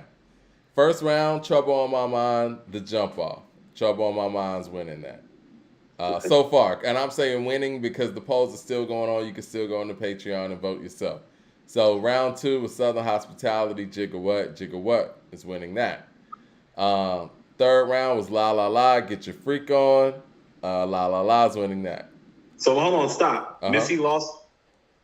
People like, where the Missy records at? 1 L for Missy. Every Missy record I picked was an L. All right, and then we got Pastor Cavassier and Make It Hot from Nicole Ray. Make It Hot's winning that. Here's the tie that we have right now. You Don't Have to Call by Usher versus Aaliyah's Try Again. That's tied up right now. You want to know it? Can I be honest with you? Mm-hmm. You Don't Have to Call is a better record. I think so, too. I do. If we're being honest, You Don't Have to Call is a better record than Try Again. And so the next round was Up Jumps the Boogie and Mr. Me Too. Mr. Me Too is winning that 14-0. All right, now. All right. It's absurd. After that, we got Hot Boys versus What Happened to That Boy. What Happened to That Boy is winning that right now. How much is that winning by, Mike? It's 10-2, actually. That is ridiculous. That's what pissed me off. It wasn't even the fact that it was winning. It was the gap, like it wasn't a conversation or something. You know, I was kind of disappointed by this. Cry Me a River is beating Rock Your Body 10-4. I was like, I know which one I'd rather listen to, but maybe I'm wrong. No, you're wrong. I told you Cry Me a River is the best song on Justified. Rock Your Body's the second best song. And what's the other Neptune's joint that the Clips did the remix to? Oh, Like I Love You? Like I Love You. That's I the love third. Like I Love You. That's the third best joint. I hate I didn't play Like I Love You up against My Love. I mean, and I know I would have lost anyway, but I feel like that would have just been a better matchup. Or Mariah Carey Say Something. I should have played that against My Love. I think maybe to Say Something. Yeah, but Cry Me a River is the best joint on there, Mike. I disagree. I think I liked Last Night. I liked, but I think that I don't know, man. I just never was a big fan of Cry Me a River like that. It's Mike. It's just that it was Timberland. It was the biggest hit though. How about this? Like Timberland specifically has a type of like energy and chemistry with Justin Timberlake and with Jay-Z that's different. He does, and Missy too. I mean, Missy's just that's told you, Mike. There's R&B and there's rap. There's Missy and Timberland, and so Missy don't even count. But none of the Missy records won. I lost on every Missy record I picked, I believe. So the next round was Are You That Somebody and Beautiful. Beautiful won that. I'm okay with that. This was my favorite round. Clips, Pussy, and Beanie Siegels in the club. I knew Pussy was going to fuck shit up. And Pussy's winning right now, by the way. I knew that was going to mess things up. But your comeback I was to holding that, in the club for Pussy because I thought you might do that. I didn't anticipate your comeback for that. And it's really close. It's actually it's 7-5, actually. Still don't like that because I still think In the Club is a better record, and that actually did get released as a single. It actually did do a video to it. It might if you want to know the part where I actually think the record is better, it's definitely a better beat. It's definitely a better beat. I was about to say, Mike, it's not even the bar work. It's that the beat to In the Club is clearly superior to the Pussy beat. Crazy. That shit is crazy. That shit is great. Yo, it is. Timberland got down on that shit, man. He did. Yeah. It might be his best rap record beat. Like, if we're just going by beat. That's why I was like, oh, Jay didn't steal this. Jay must have didn't feel like rapping to a track like this around. It must have already been done. Stupid. The soundtrack had to be delivered or something. The beat's stupid. Jay must have been overseas. This must have been when Jay took the vacation. Siegel recorded this or something. There's no way and record that record. Right. He probably gave Tim a conversation after that one. Like, listen, man. There'll be no more of that. All right, so the next round, Allure is losing to Snoopy Track. That's surprising to me. No, I told you Snoopy Track is a sleeper, Mike. People love Snoopy Track. I love Snoopy Track. I agree with it, actually. It just feels right. Snoopy Track feels right. Juvenile and Timberland and Jay-Z, it feels right, Mike. That's once again, like, better beat. Think about this. That's definitely the better beat. I prefer Come and Get Me, but I was like, no, Snoopy Track. I'm going to say this. Because I knew I was playing It's Hot. So it's like. I'm going to say this. And I'm trying to think right now, but off the top of my head, and I remember when the album came out, Snoopy Track's the best beat on that whole album, in my opinion. Definitely a better beat than Allure. Mike, the two best beats on Volume 3 were Snoopy Track and When It's Hot. I'd probably say Big Pimpin'. I think we got tired of Big Pimpin', but I remember when I first Big heard Pimpin's not a great beat. You don't think so? Okay. I remember when I first heard Big Pimpin', it stopped everything. Somebody just jumped in the chat. Charles said, Tim did the drums on No More Pain. I hope you played, Coop. I did, and I lost to Kendrick Lamar. No. You lost to Grinding. Is that what I lost to? Yeah. Correct. Should be no Tupac losses in the verses. Well, here we go. I played Chinese New Year, and I knew I threw you off on that, but you came with a great comeback with Dirt Off Your Shoulders. Dirt Off Your Shoulders is winning that. I love Chinese New Year. Chinese New Year is crazy. That's one of their best hooks. Yeah. The next round was LL Cool J, Love You Better, and it lost to Genuine's Pony. That was a good comeback, too. Yeah. And this round, I have, We had Kendrick Lamar, All Right, which is beating Missy, She's a Bitch. Yeah.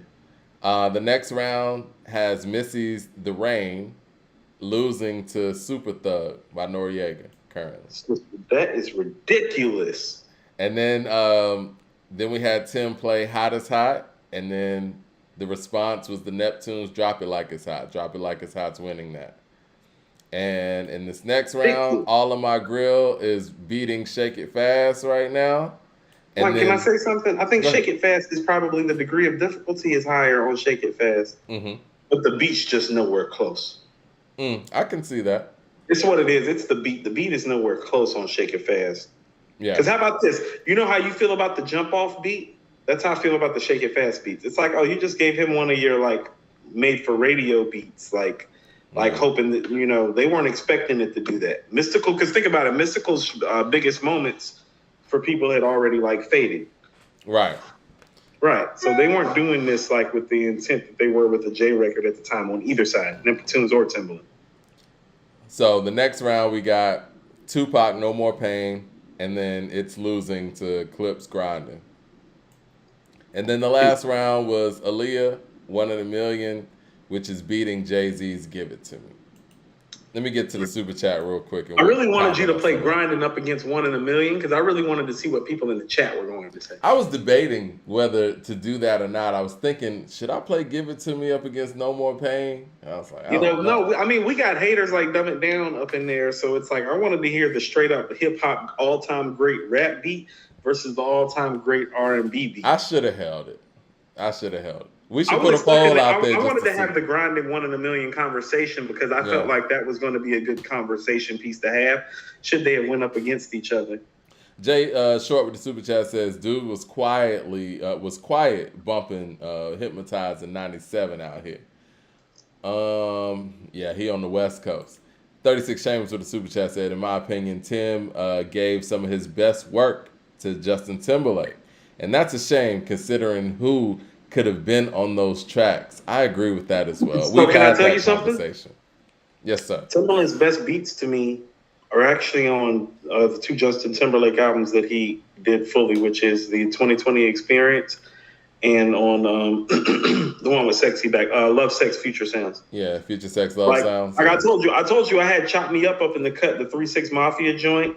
Losing My Way is one of his best beats. But Mike, on 2020, he's got shit on there. Strawberry Bubblegum, Don't Hold the Wall. It's just people don't know those records. But beat-wise, how about this? Don't Hold the Wall, beat-wise, is some of his best beat work since like the early Aaliyah Genuine Missy stuff. But you don't know the record, so I wasn't comfortable playing the record because it's like, well, that's more beat battle shit if I'm going to play a record that I know beat-wise is better, but people don't know the record. Like, Don't Hold the Wall is, man, that shit has listen, I'm not opposed to doing a part 2 of this, and we can choose those kind of records because I would love to play some Khalees stuff. I would love to play some Nerd stuff. And I feel like Nelly Furtado. Cool in this because I feel like Nelly Furtado got some of his best stuff too. These are the records that I just wrote off the top of my head without having to Google. Yeah. Like I wrote down like 60 records. You know what I'm saying? Because this shit is everywhere. So it's like that's why I was like, oh shit. It's like part of the problem with the Timberland choices was like, I told you, Mike, it's like, I only get to pick 20 of these. Right. Born King says Tim versus JD would have been good. Would it have been? I say that respectfully. Jay Short says, is the poll in the Patreon? Yes. The poll is actually on Patreon. Go check it out and put your votes in there because a lot of these are close. Can you throw the link up? Yeah, let me throw the link up real quick. Boom, boom, boom. Let me get the link to this actual show. And while I'm doing that, I want to get this cast one together too. It's very dramatic. No. I want to talk about what our next one should actually be. We're going to talk about that too. Hold on. I put it in the chat. Why can't we talk about it right now? That's what I'm saying. What should the next one be? I thought the next one was going to be Just Blaze. And Just Blaze and Havoc. Yeah. I was actually thinking Just Blaze is one of the best like hip hop like names. It's a Like dope for a name. producer or MC, Just Blaze is one of the best names. I mean, do y'all think we should do the Just Blaze and Havoc next, or should we do the Premier and Dilla? Oh, they're always going to take Premier and Dilla. Like, I don't even know why you asked that question. We might as well just start getting our list together since you asked. I'm excited about that one, honestly. You know what I'm saying? With the Primo and Dilla? 36 Chambers says Tim Shock Value has some heat on it too. Yes, it does. Yeah, actually. Bounce. And you know, it's another record. Bounce was dope, but I was thinking, Give It To Me. I was surprised you didn't play that. I had Give It To Me on my borderline. I didn't know where to fit it in at. Because Give It To Me is one of those weird. I love Give It To Me. I do too. It's one of those weird Timbaland records that kind of sounds like a Neptune vibe. It's borderline Neptune-ish. I was trying to find a gap and find somewhere to play it. Hold on, did you play Shake It Fast first? No, I used that as a response. Okay, see, I was thinking about playing that in response to Shake It Fast. I think that's why I didn't end up playing it, because when you played Shake It Fast in response to me, because I knew you were going to play Shake It Fast, and my response was going to be Give It To Me. I think you should have played Give It To Me after Trouble on My Mind. That would have fucked me up. You see, here's the thing about it, and this is one of those things where I was in my own head. I didn't know how about this? When Give It To Me came out, I was still in Cali, but I was on my way to make arrangements to move back, and I was totally like kind of disconnected in that time. So I wasn't sure if that was one of those records that really worked for just me or if the record worked. And that's one of those things where you talk about being in your head and questioning yourself. Yeah. Give It To Me is one of those records I was questioning myself on. I was like, was that my shit because I was on a whole vibe in Cali, or is that record the shit? All right, I got the cast and Tribe pulled up. I'm going to go through these rounds, too, because I want to get to where you're talking about. CJ Kidd says 92 through 96 Death Row can beat 93 to 97 Wu-Tang in the verses. No? Yes. Now we're talking. Yes, but that's a lot to ask for, though. You know, you have Doggy Style. When you have Doggy Style, and you have a competitive advantage. You got Doggy Style, The Chronic, and All Eyes on Me. How about this? Doggy Style is what Paid in Full was. It is. Times 10, Mike, in terms of the replayability. Yeah. Because, you know, Rakim's stuff, because of the time, is more 5% nation and knowledge being born, personified and magnified and expressed. And so the dialect, the diction is more... It's a little bit more regional in that sense. It's more verbal is what I was going to say. Okay. It's just more verbal assassin type of bar work, where with Snoop, it's like, well, he has records starting off saying, I got bitches in the living room getting it on. And they ain't leaving till 6 a.m. We still say that. I don't say that, but you know what I mean. I got a pocket full of robots and my homeboys do too. So turn off the lights and close the doors. But for what? Everybody knows. Listen, I'm going to go round for round on this. We don't smoke an ounce to this. So this is the Tribe. You can't beat that, Mike. This is the Tribe and Cass verses that Coop keeps talking about. These are the individual rounds and who won each round. So let me know where your discrepancies are. I've been disrespected. Let me know what your discrepancies are. Round one now. Can I Kick It is beating So Fresh, So Clean. You got a problem with that? No, I do. Because So Fresh, So Clean. You got a problem with that? Beat. It's a better beat. It's a better hook. It's a better overall song. That's what I'm saying. Are we doing this based on nostalgia, or are we doing it based on the best record? Because if we're actually picking a record, the bar work on So Fresh, So Clean, better. Beat, better. Hook, better. The way that it even charted, better. Overall impact? And this is why impact matters. See, so we're going back to this juicy conversation. That's what I'm saying. So hold on. So 1 week you got to get away with picking the record that wasn't better, but the record's still winning. But the next week you're pulling up talking about quality. This is what I'm talking about. You moving the goalposts. But I think no, I'm not moving the goalposts. Those records that you're talking about aren't the quality level of like Can I Kick It or But Juicy. this is So Fresh, So Clean. Yes, it is. What do y'all think out there? Y'all think that So Fresh, So Clean is that much better of a record than Can I Kick It? It's not that it's so much better, but is it better? Yes. I don't think it is. That's just my... Well, hold on, Mike. Outside of the impact, take the impact out. It's just like when you say The World Is Yours is better than Juicy. The same thing applies to this. I think Can I Kick It's beat is better. No, it's not. Mm-hmm. No, it's not. It is. No, it's not. That break at the end? I mean, not at the end. Like that break going into the hook? No, it's not. No, it's Ray not. Rims with the super chat says, in regard to Patreon, after 4 is good for me. May I submit that A2HA's simple intro for your consideration? Yeah, you can submit an intro for A2HH Live. I don't know if we'll have, we'll get into it. It's always those copyright things that, CJ Kid with the super chat says, want you guys to do that Death Row versus Wu-Tang so I can see Coop combat Doggy Style with Purple Tape. I guess they want you to have Wu-Tang. Oh, no. They want me to have Death Row, apparently. Oh, they want you to have... I'll take on Wu-Tang. I don't care. Mad Max with the super chat says, Coop, I heard Can I Kick It, bro? Please stop. It's better, way better, by so much. Okay. All right, round 2. Hootie Who beat Butter. You don't have an issue with that, I'm sure. And... First of all, hold on, Mad Max. I want to talk to your parents. Okay. I want to talk to your parents. We need to have we need to have a coming to Jesus where we educate and inform you as a young man on how these things should go and how they should be. I'm going to talk to you like a family. It takes a village to raise that ass. Get off my lawn.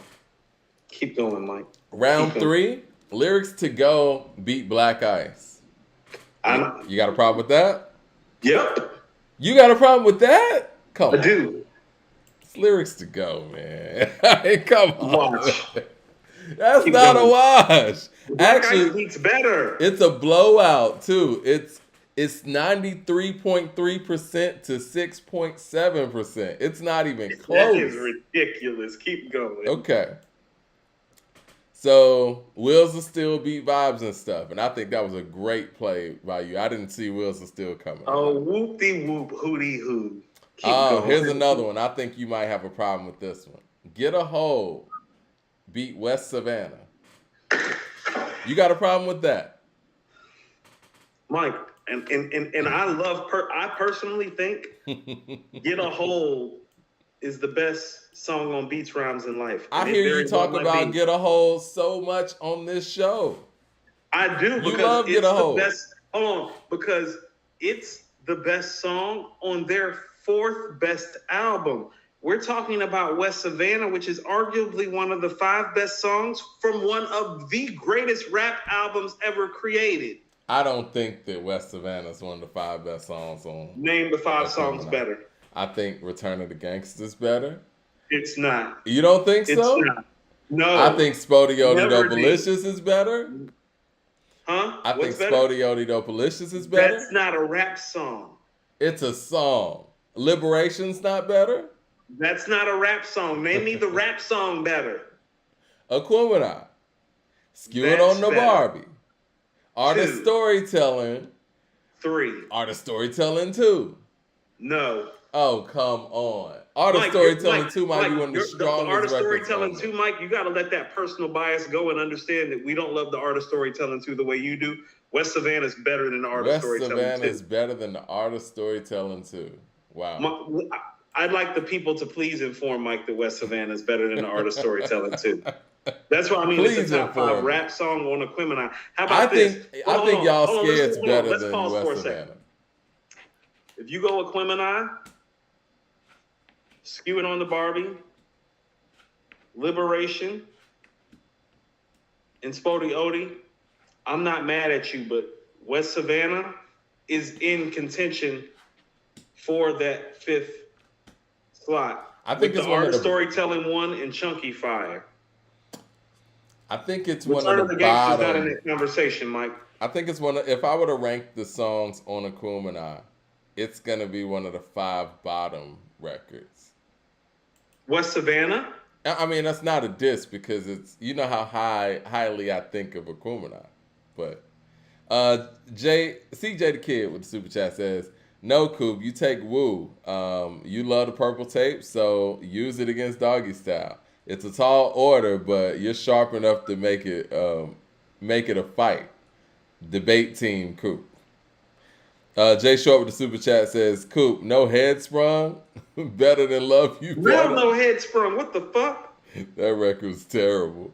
That Esquire with was the super chat says, "Y'all should do a YouTube poll following each Patreon versus to maximize the total votes and get notwithstanding Mamacita."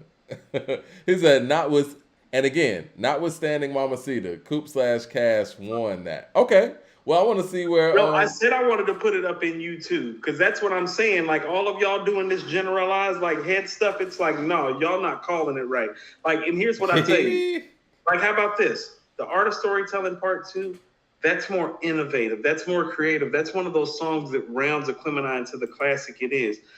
West Savannah's at the core of that shit because you need that to keep your core base. West Savannah's one of those songs. It's a glue record. Core base intact. So the best records on there is the stuff that kept their core base intact. Spody Odie kept their core base intact. I'm gonna give you this, Coop. I probably would have voted for West Savannah over Get a Hold, even though it's close, in my opinion. It's close. Mike 9 in my hand. Ounce in my clutch, digging the scene with great that gangster flash. Great record. No, it's better just off the hook, Mike. Just the hook alone. I think the beats are very comparable too, because I think Get a Hold. No, I think the Get a Hold beat is better. Yeah. Okay. Yeah, the beat's better. That's the best beat on there. I think that the West Savannah. That's the best beat on there. The West Savannah beat is very nostalgic, and I think that's what I'm trying to get out of my head. All right, next round. This is the one that you had issue with. Okay. Over the Woods had issue with that shit right there. Now, Over the Woods right there. Over the Woods got blown out by The Chase Part 2. Explain to me where The Chase is a better rap record than Over the Woods, Mike. Explain to me on any sort of level. I want you to explain it to me. Like, hold on. Have you seen what's the movie with Denzel Washington, Philadelphia, where he's like, I want you to explain it to me like I'm a 5-year-old. Like I'm a toddler. I want the people to say, like, what y'all Where is The Chase Part 2 better than Over the Woods? When did that happen? Undercover, over the hills and through the woods I go. Like green lights, a southern nigga that's coming for your throat, but not that guillotine. See, we need them southern players. Come on, Mike. I think man, I love the hook for Over the Woods too. Come on. I think that the beat for The Chase kind of got it over. You think the beat to The Chase is better than the beat to Over the Woods too? I'm gonna say this. That's what I'm saying. I'm gonna say this. Mike, have you ever been in the car with subwoofers, Mike? We from the South, Mike. No. Over the Woods sounds like with some subwoofers and a couple of tins in the trunk, Mike. Stop playing. I think that's what I'm saying. Like Over the Woods bangs and beats. Cool, down. You gotta let me tell you. I feel you. When that beat start ticking and turning on, and you got some subs in your trunk. Oh no, that shit. No, don't tell me that shit. I think The Chase Part 2 just feels better. Now, granted, if I'm sitting here rapping and I'm picking beats or whatever, and I want to just, you know what I'm saying, really, really spit on the record, I might pick the beat for Over the Woods, but because it's a better beat. I don't know if it's better. I think The Chase Part 2, the clarity Rappers that it comes would prefer in to with, rap over the Woods. If you were to play Over the Woods and Chase Part 2 to rapping ass rappers would put Over the Woods like 8 times out of 10. What are people in the chat saying? Warren King says Art of Storytelling 2 is Dre with the walkie sound. Fire. Yes. Incredible. No, it's innovative, it's creative. It's not better than West Savannah. I think it is. CJ Kid with the super chat says Funky Ride or Spody Odie Doublelicious. I'm partial to Funky Ride. I'm partial to Funky Ride. Right. We're from the A. People saying yes, The Chase feels better. Shout out to Jordan House. Jordan House comes with all kind of great. These. I don't care how it feel. It ain't better. I feel these. The beat ain't better. The rhymes ain't better. What are people saying in here? The Chase wins. Over the Woods go crazy. Big Boy flow off of Over the Woods. His second verse might be a top 10 favorite Big Boy verse. I agree.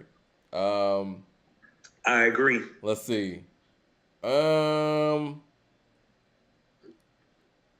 very problematic how y'all are behaving about Outkast. Mostly starting with you, Mike. What's that? You're the one that got me off the Andre bandwagon when I was pulling up, calling Andre a top. People don't understand. I pulled up on this podcast calling Andre a top 5 MC all time, and Mike's over here. He's like, you can't do that. He doesn't have any solo material. Where's the work at, Coop? You're always talking about people going to work, Coop. You're always talking about how much you work, Coop. How you going to talk about this nigga being top 5 and this nigga ain't got 3 verses on a rap song, Coop? You're a hater. Don't do that. I love Cass, man. You know I do. You know what? A part of me, it's kind of that Lauryn Hill thing. I'm such a fan of Cass that maybe a part of me is bitter that they didn't continue on. Outkast, and I gotta hold them accountable. Outkast be on time, and Outkast made albums. Next. I love Big Boy and his work ethic. You know, Jay Short with the super chat says Black Ice is a top 5 ATL song.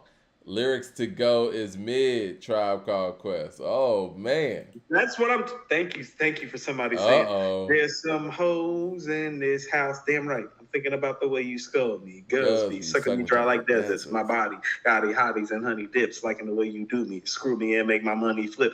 Oh man, stop that. No, just Big Boy's verse alone at the end. Shaking that ass for daddy, putting this gas off in my Cadillac back. I don't know if it translated better though. You know, it just is what it is. Y'all can all right, next round. Here go the next round. Gangsta Shit got blown out by Scenario Remix. Did you have a problem with that?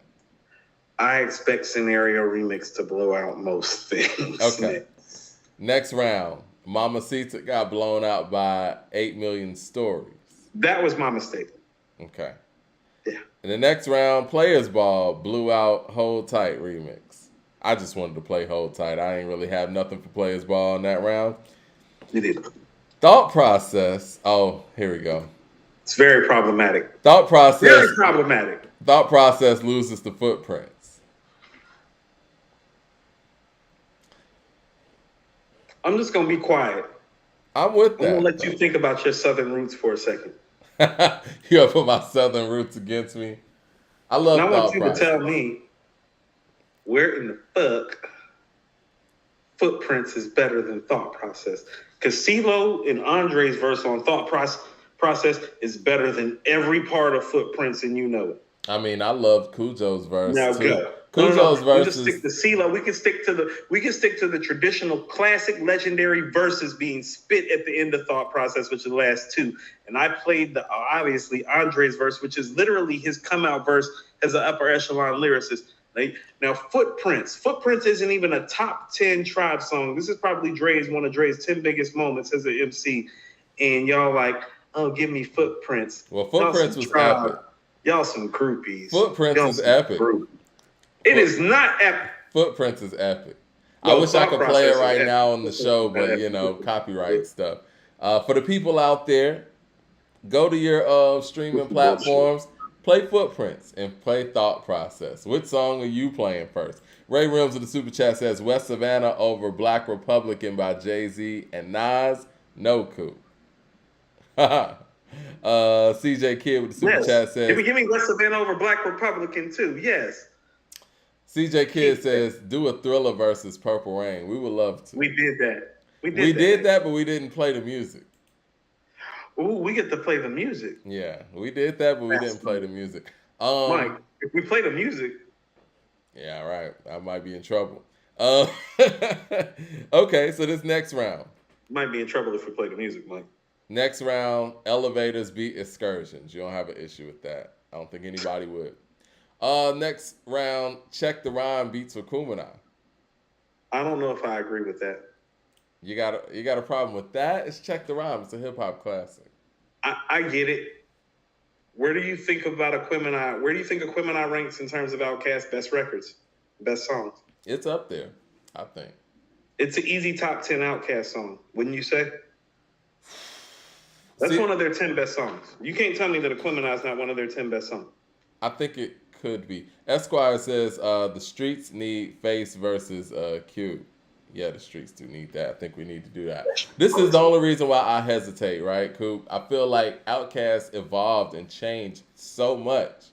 It's very difficult to bog down one of their album songs as one of their best songs because they changed so much. And for me, the outcast that I like the most is when they're together and when they're spitting multiple verses together. So I'm always gonna pick an Akumanai and a Benz or a Bema or Ain't No That's what Thing I'm because saying. we rarely got those moments from them. You But know? that's why. But that's even what makes it more special. That's why I was even Yeah. thinking about playing Spaghetti Junction because it's like, well, you don't get them like this. I think Spaghetti Junction would have played very well up against Tribe. Very well. I don't. You don't think Because so? Benzor Beamer didn't play well in Well, Spaghetti Benzor Junction. Bema went up Benzor against Beamer. Benzor Bema went up against a monster. I think No.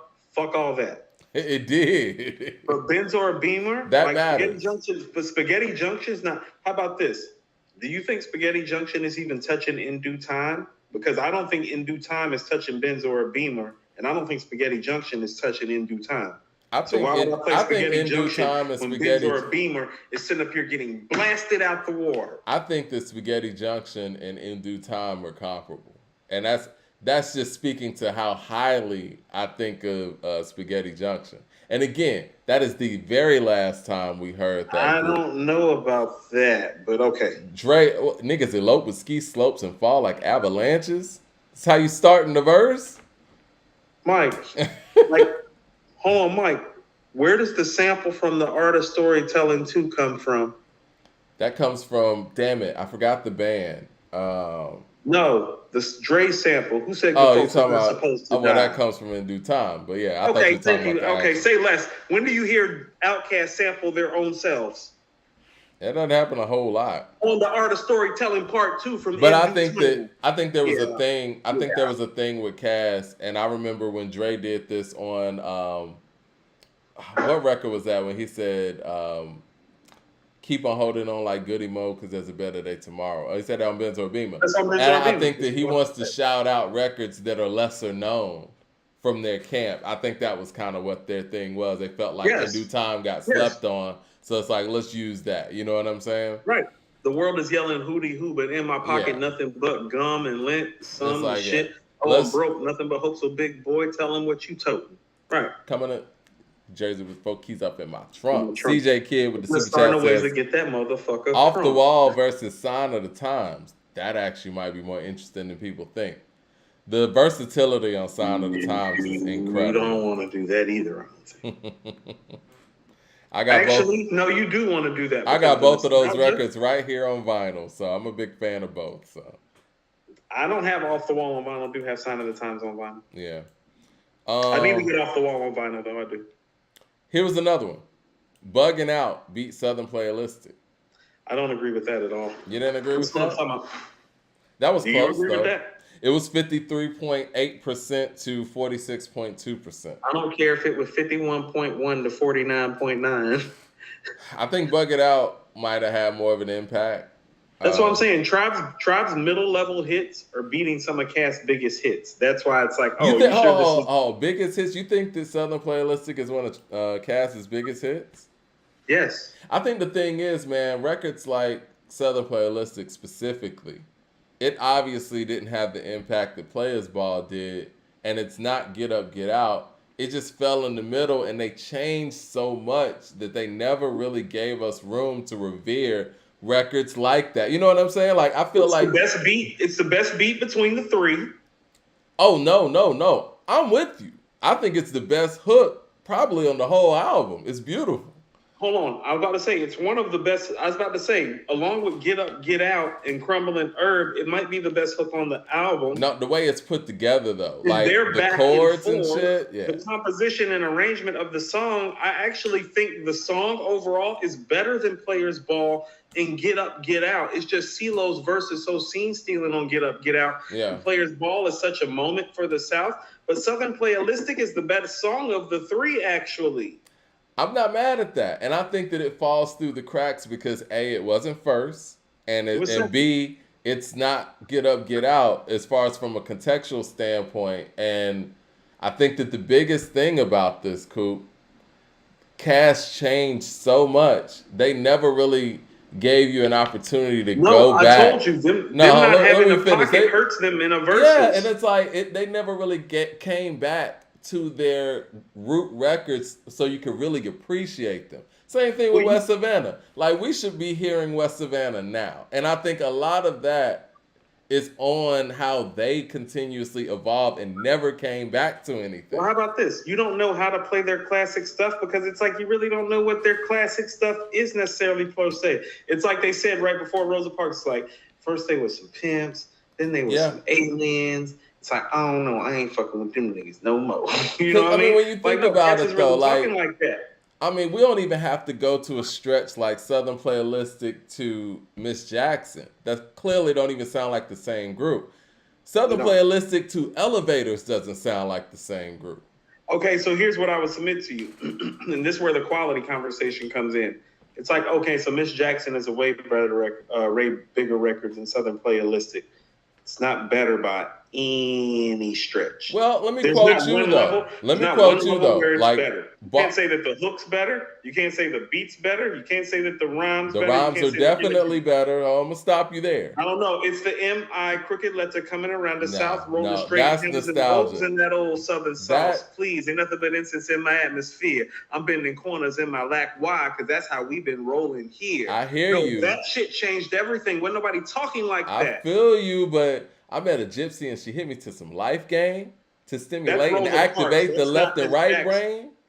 Oh, I thought you were talking about Rosa Parks. Okay. No, I said Miss Jackson. Okay, got you. Oh, no, the rhymes on Rosa Parks are blowing. Okay. The rhymes on Rosa Parks are blowing almost everything on Southern Playalistic out the water. They're different MCs. Yeah. Dre's Rosa Parks versus Brilliant.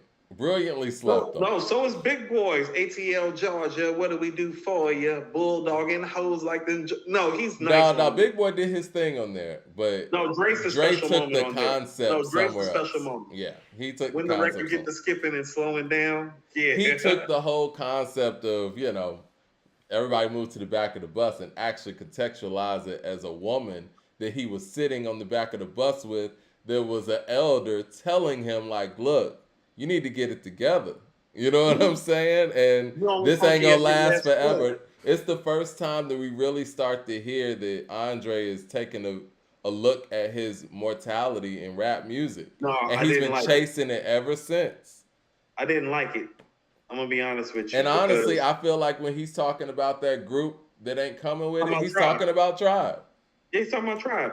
But I didn't like it because he was addressing his rap mortality on their third album, which let me know it's like, oh, he's tired. And that's what I think he's been spooked of it ever since. When the record get to skipping and slowing down, it's like, why the fuck is he talking like that? Y'all on album number 3, we got like 4 or 5 more albums to go, nigga. He said all y'all can say is them niggas.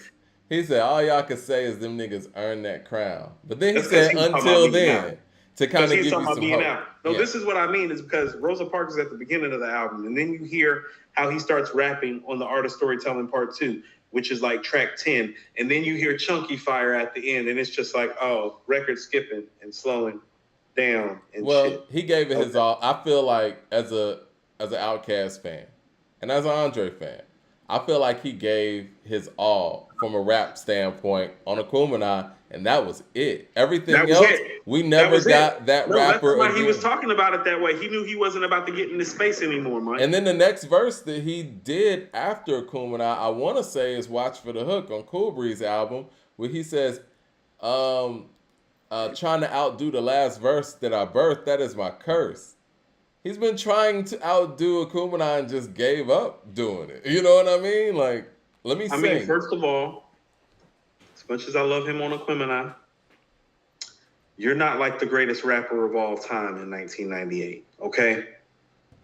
So it's like, that's what I'm saying. I think that his performance on Akumina is one of the best rap performances on an album that I've ever heard. But I feel you. It's different when you do it by yourself and when you do it at one verse at a time. Yeah. Mike, his best rap performance as an MC is ATLians. Just so we're clear. I disagree with that. I feel you, but I disagree with that. No. He doesn't. There is nothing questionable, even slightly, about any bar spit on ATLians. Not a bar. There's nothing on ATLians that touches his verse on Return of the Gangster. There's nothing Okay, so on the verse on Return of the ATL Gangsta is overrated, Mike. It's not the best verse on the album. The song's overrated. The verse is overrated. Whoa, let me get to these just super like the chats. fact that he's addressing the issues that you want to hear. Stop taking shock value and lyrical capacity. The verse on Over the Woods is better than the verse on Return of the Gangsta. No, it's not. Record companies act like pimps getting paid off what we made, and we want ones that fly like blips, but ain't no good year. I tell it like it is, so I'm like, look here, yeah, that verse is better than the Return of the Gangsta verse. No. The verses on Babylon are better. The verse on Wailing is better. The verses on the freestyle on Two Dope Boys. The verse on Wheels of Steel, Mike, like, no, that I Return disagree of the with all of verse that. is not like that. The only one that competes with that verse to me is he in the drugs? Is he on drugs? Is he gay? Is he in the cult? When y'all gonna break up? When y'all gonna wake up? I'm feeling better than ever. What's wrong with you, nigga? You get it. No, it's not. No, it's not. No. Let me get to these super chats.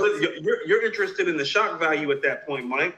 Like, that's the media side of it. That's not the bar work. The bar work is on Aquemini. You clearly don't love that record. So, like, the verse on Aquemini is the verse we should be talking about. Well, I mean, that was the last verse. Need some words, like need some hope, like the words maybe if probably. That's the verse on there. The Return of the Gangsta verse ain't like that. I'm gonna get back to you in a second. Let me get to these super chats. 36 Champion say I prefer Cass, but the verses felt like it was kind of one-sided. People, including me, went with Tribe for feeling, but not on some rap stuff. Tribe just makes you feel more than Cass does. Music is about feeling. Michael Williams with the super chat says, "Who's the better lyricist, Pusha or Benny?" Pusha. CJ Kidd says, "Just do a Mike versus Prince." F it. I'm down with that. You gotta do more than 20 songs. Born King with the super chat says, "Even though Big is from Savannah, he's more ATL than Dre." That's a funny statement, and I agree with that statement. KD with the super chat says, "Y'all got to tell the truth on this. Pusha's becoming the token beef rapper, and doing diss tracks for Arby's is corny as fuck. Get your money, but have some self-respect." He had to get that one out. All right, this is what I'm going to say, man. All right, so you don't like the Return of the Gangsta verse. Fine. No, it's just overrated. That's fine. Okay, that's fine. Overrated. And then what happens when we get to Rosa Parks? That verse is better than the Return of the Gangsta verse. Okay, of course. I'll give you that. But give me the stuff on ATLians that's touching that level. Mike, the Elevators verse. The Babylon verse. You got to go to Elevators. I don't even know if that's... I don't even know. I met a gypsy and she hit me to some life game to stimulate and activate the left and right brain. Say, baby boy, your only funky is your last cut. You focus on the past, your ass if you can has what. That's one to live by. Either that's one to die to. I try to just throw it at you. Determine your own adventure, Andre. Got to a station, that's my destination. She got off the bus, the conversation lingered in my ear for hours. Took a shower, kind of sour, because my favorite group ain't coming with it, but I'm with you because you're probably going through it anyway. But anyhow, when in doubt, went out and bought it because I thought it would be jamming, but examine off the Flosky. Walsky awfully sad and it's costly, but that's all she wrote, and I hope I never have to float in that boat. Up shit creek is squeak is the last quote that I want to hear when I'm going down. When all said and done, and we got a new Joe in town. When the record player get to skipping and slowing down, all y'all can sing is them niggas earn that crown. But until then, that's not a regular verse. But it's a regular verse on the Kumana, though. That's what I'm saying. It's like that verse. Hold on. First of all, the verse on Rosa Parks and the second verse on Aquemini is clearly his best verses on the album. Okay. So let's stop getting it messed up. Okay, like keeps going no, Mike. Let's stop for a second. No. Let's stop ascending into some territory and act like that the peak.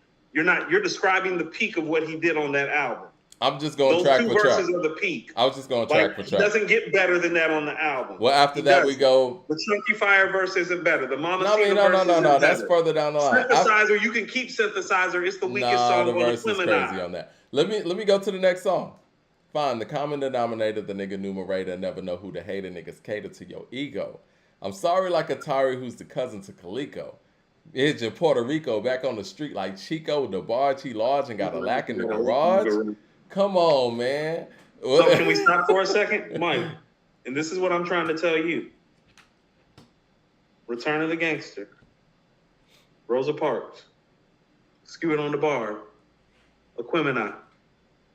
and then the album becomes Big Boy's album in a group effort, and lyrically he's not as strong on the front end as he is on the back end as he is on the front end. It's just a fact. You don't think he's strong on Y'all Scared? No, Mike, you're naming all his great verses because he put all his heart and soul and all his great bar work. It's on the first 5 songs. All right, and then it goes into Slump and West Savannah and the Art of Storytelling. This all group records. Y'all Scared, Spody Odie, Chunky Fire. That's not great bar work. Mamacita. These are all group songs and collab songs. So you're speaking about 5 verses, Mike. Hold on. 5 verses. You don't think I'm not about to let you do it. You're talking about Return of the Gangster. You're not gonna let me talk. Spew It on the Barbie and Aquemini. We talking about 4 rap verses. I'm trying to come with the bars. I'm trying to come with the bars. No, you don't want to put me onto this. I'm holding you to the standard. The nigga got 4 awesome verses on there. That's great.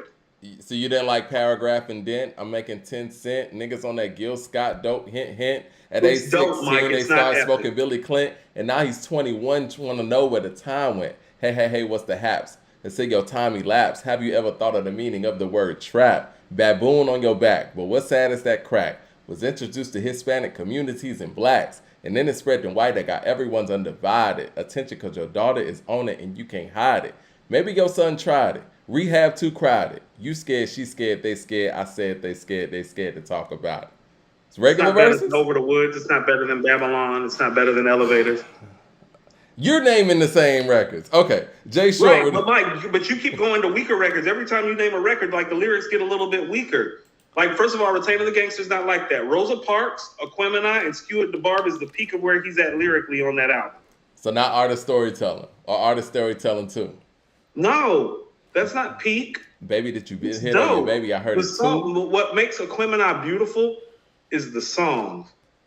On AT-Aliens, Dre is clearly, like the lyrical capacity of Dre clearly takes AT-Aliens somewhere else. He doesn't do that on Aquemini except for a few records. So you don't like his synthesizer. And even these verses that you're talking about, I want you to understand, Big Boy's right there. Like, he doesn't have the best verse on Skew It on the Barbie. I don't know. He doesn't have the best verse necessarily on the Art of Storytelling Part 2. He does. No, he doesn't, Mike. That's what I'm saying. That's all respect to Big Boy. Baby, did you hear that? Your baby got hurt. Well, he's talking about the end of the world. Like, does he have the best verse on Y'all Scared to You Too? He actually does. And I love that record. Like, I think that's one of my favorite records on the album. It aged. You be all over the place, Mike. You be saying he don't deserve no credit, and then you be out here giving him extra credit. No. I don't think he deserves individual credit. Now, I do think that Outkast deserves Outkast credit. Straight up. Like, you understand all these verses that you're talking about, like Big Boy's rapping right there with him, like damn near on the same level. That's what I mean. No. Separating himself. On AT-Aliens, there's a separation, and he's clearly like somewhere else as an MC. That's not happening on Aquemini. That only happens on a couple of verses. That's what I'm saying. That happens on Rosa Parks, and it happens on Aquemini. Where else does it happen? I think The Margin is the closest, probably on Aquemini. I think The Margin's the closest on Aquemini. I just think that, Dre had such a standout performance all around, and so did Big Boy. I'm saying. It's not a standout they performance. Both did. Because what I'm trying to tell you is that the standout performance on Aquemini belongs to Big Boy, because Aquemini is when Big Boy ascended into all-time great MC status. Andre was already there. I feel you. I feel that. Jay Right, so Big Boy's the standout on Aquemini. That's what I'm saying. What makes Aquemini special isn't the way that Andre's rapping. We know he can rap that way. He just got done rapping that way on the previous album. It's the way Big Boy's rapping on Aquemini. Let me get to these super chats real quick. Jay Short says, for a group with arguably 4 classics and speaker box, I thought Cass versus catalog would be deeper. You can really only pull from 2 albums. Because they only really have 2 really like rap albums. Like, even understand, as much as I love Aquemini is a hard record to play. That's not a traditional hip hop song. Jay Short says AT-Aliens tempo may be too slow for verses. I don't know if I agree with that. Because Wheels Over Steel, Bombs Over Baghdad, Chunky Fire, Benz Over Beamer, Players Ball, these are more up tempo. You know what I'm saying? International Players Anthem, Beat Find a Way. Get Up, Get Out, Beat God Lives Through. Jazz beat 2 Dope Boys. Now I thought that should have been a wash, maybe, but okay. No. Now this one I disagree with. Art of Storytelling beat Bonita. It did? It did. I don't agree with that either. Yeah, electric relaxation beat Benzo Beamer. You can't be mad at that. That's I can be electric. mad if I want to be mad, Mike. Now, was My right Benzo as Beamer the American. theme song to the Wayans Brothers sitcom? No, it wasn't. That's fair. No, it's fair. Bonds Over Bad Dad beat Buddy, and Award Tour beats Chunky 5. Yeah.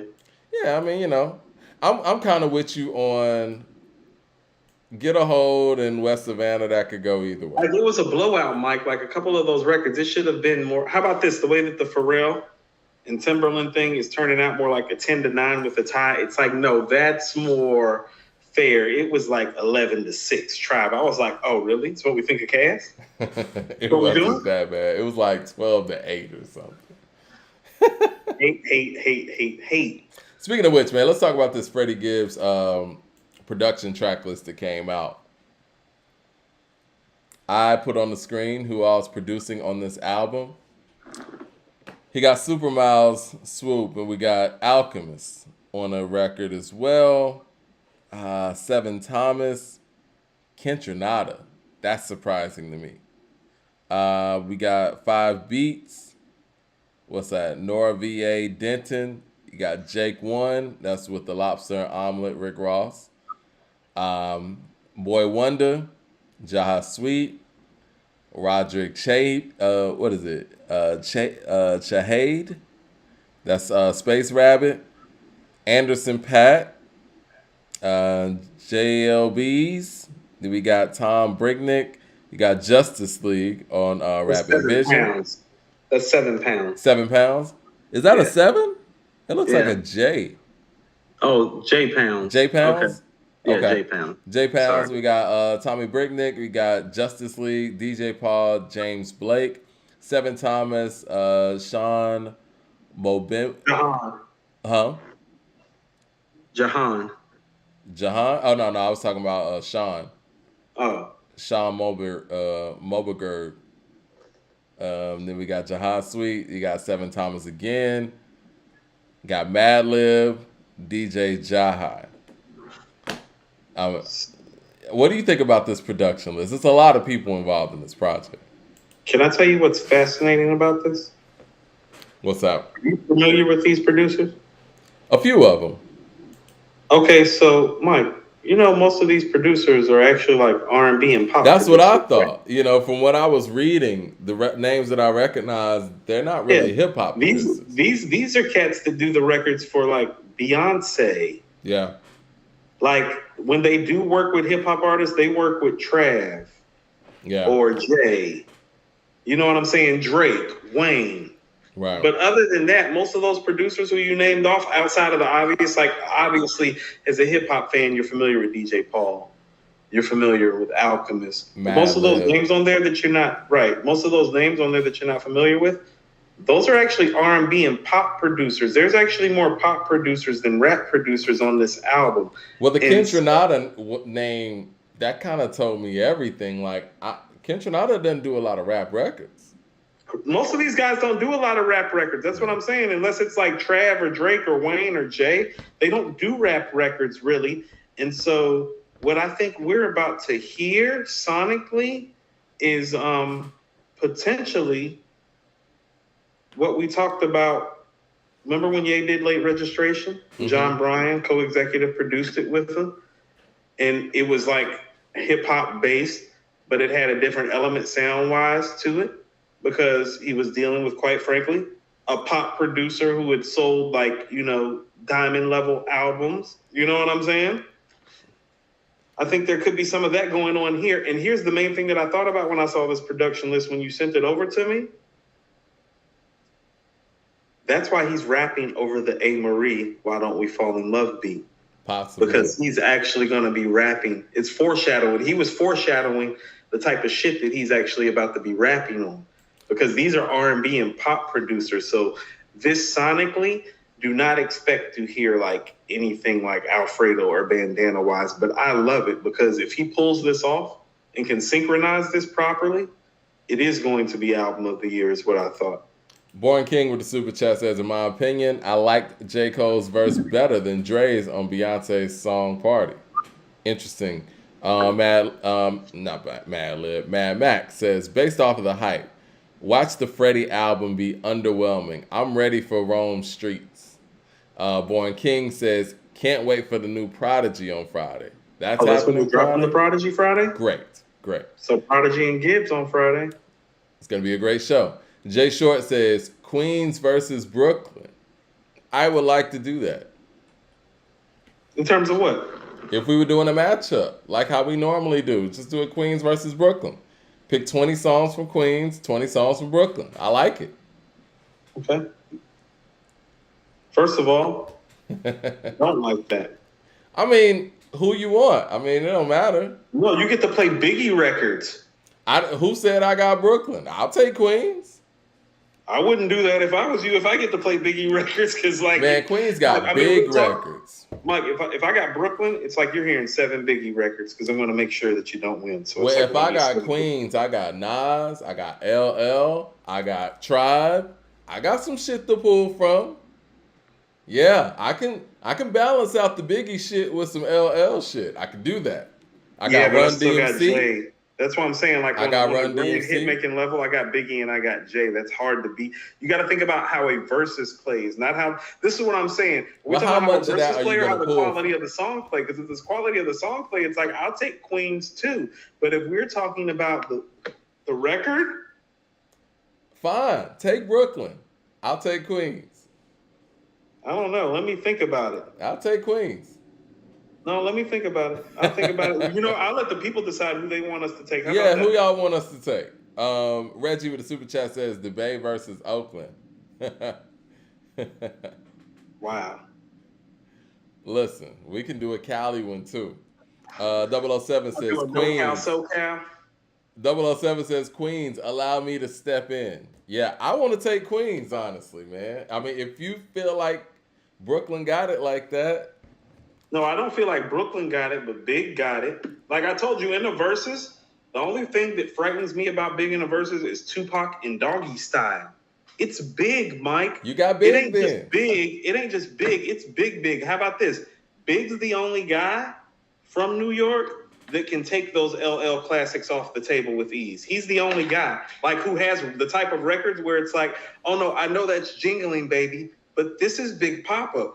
Right. That's the thing. I'm going to have to team up to beat Big. Like, on the street level, I might have to use some Nas shit. On the commercial level, I'll use LL shit. I don't know. But I can do that. No, Nas is the king of the B-side. But, Mike, let's not get it fucked up. The King B-side record is still Who Shot You. That's the King B-side record. Okay, you got one. That ain't just one, Mike. Maybe. I'm Mike, saying, I got the hits. I'm comfortable. But you know what? I will play with something like that, and it might not win. I could still go 50 Cent. I can go What Up Gangsta. I could do it. Yeah, I mean, you're not going to win. I'm just saying.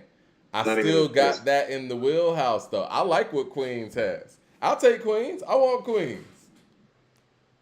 The more I think about it, yeah, I want Queens. Jay Short, the super chat says, Freddie earned the right to try to cross over. So is that what we're going to get with this Freddie album? Because I know... I don't even think it's going to be a crossover record. That's why I mean late registration. It's like, because did you feel like Ye crossed over when he made late registration? And did you feel like it was a further musical exploration? I think that was his crossover album, but I think that it seemed seamless because of how intelligent of a producer and artist he is. It didn't feel like a blatant attempt to cross over, but it was his crossover record, I think. It wasn't as in your face as Stronger was, like, you know what I mean? Ooh, Ja Rule, he from Queens too. Oh, Mike, I don't care. I love how confident you are with this Brooklyn thing. I'm with that, man. I might want to do that one next. Here's what I will tell you. Oh, Nas is that dude. But Mike, we talking about 20 songs, and you're giving me the borough that got Big and Jay, and it's about putting bangers out. You got Kane too. You got Mos Def. You can have Busta Rhymes too. You want Busta Rhymes? You can have him. I know he's kind of a hybrid. He's from all over the place. You can have Busta Rhymes too. I don't care. We'll let the people decide. If you want Queen so bad, you can have them though. I see the potential in what could be done. Oh, I mean, you can see all the potential all you want, Mike. Because I'm gonna be honest with you, it's like if you let me choose Brooklyn, that shit is not about to play the way that you think that it's about to play. I got Nas, 50, Tribe, LL. I don't know, man. Run DMC. Nah, man. That's fine, Mike, but you only have 20 songs. That's what I'm saying. Is no, that it's like cool, me, man. It's a lot to go through. I can get quick and straight to the point, Mike, with a lot of shit that you can't get quick and straight to the point to. What you mean? Nah, I can't. Like I can literally this is what I'm saying. Like Mobb Deep is Queens too. Yeah. No, Biggie alone, Mike. No, Biggie alone is responsible for about 5 of the 20 biggest rap records ever. Just big. So I can go. Without even talking about Jay, Mike. Without even talking about Jay, I feel you. I'm gonna play devil's advocate and tell you that you want. Mike, Biggie Smalls is the illest. Your style is played out like Arnold, and that what you talking about, Willis. Like, you don't want to do that, Mike. But it's cool. You said Who Shot You, right? Who Shot You is the best B-side ever, yes. I got Shook Ones. It's not a single, it's the best I got Shook Ones Part 2. Huh? I got Shook Ones Part 2. That's cool, but that's not a B-side. That got released. I'm just saying. If you play that, I got records like that. I got Quiet Storm. I got those records in my wheelhouse. No, give me Queens. Definitely. Mike, I'm trying to tell you, you can do that if you want to. Go ahead. See, what you're saying right now, you think Big and J could be Nas, LL, Run DMC, Mobb Deep, and Tribe? Hell no. I think just off the strength of those two guys, I could come up with 10 records just off of two guys that would give you a whole fucking problem with your whole set, depending on what record I play. I'm looking forward to this. Listen what I'm saying, because here's the things with those guys.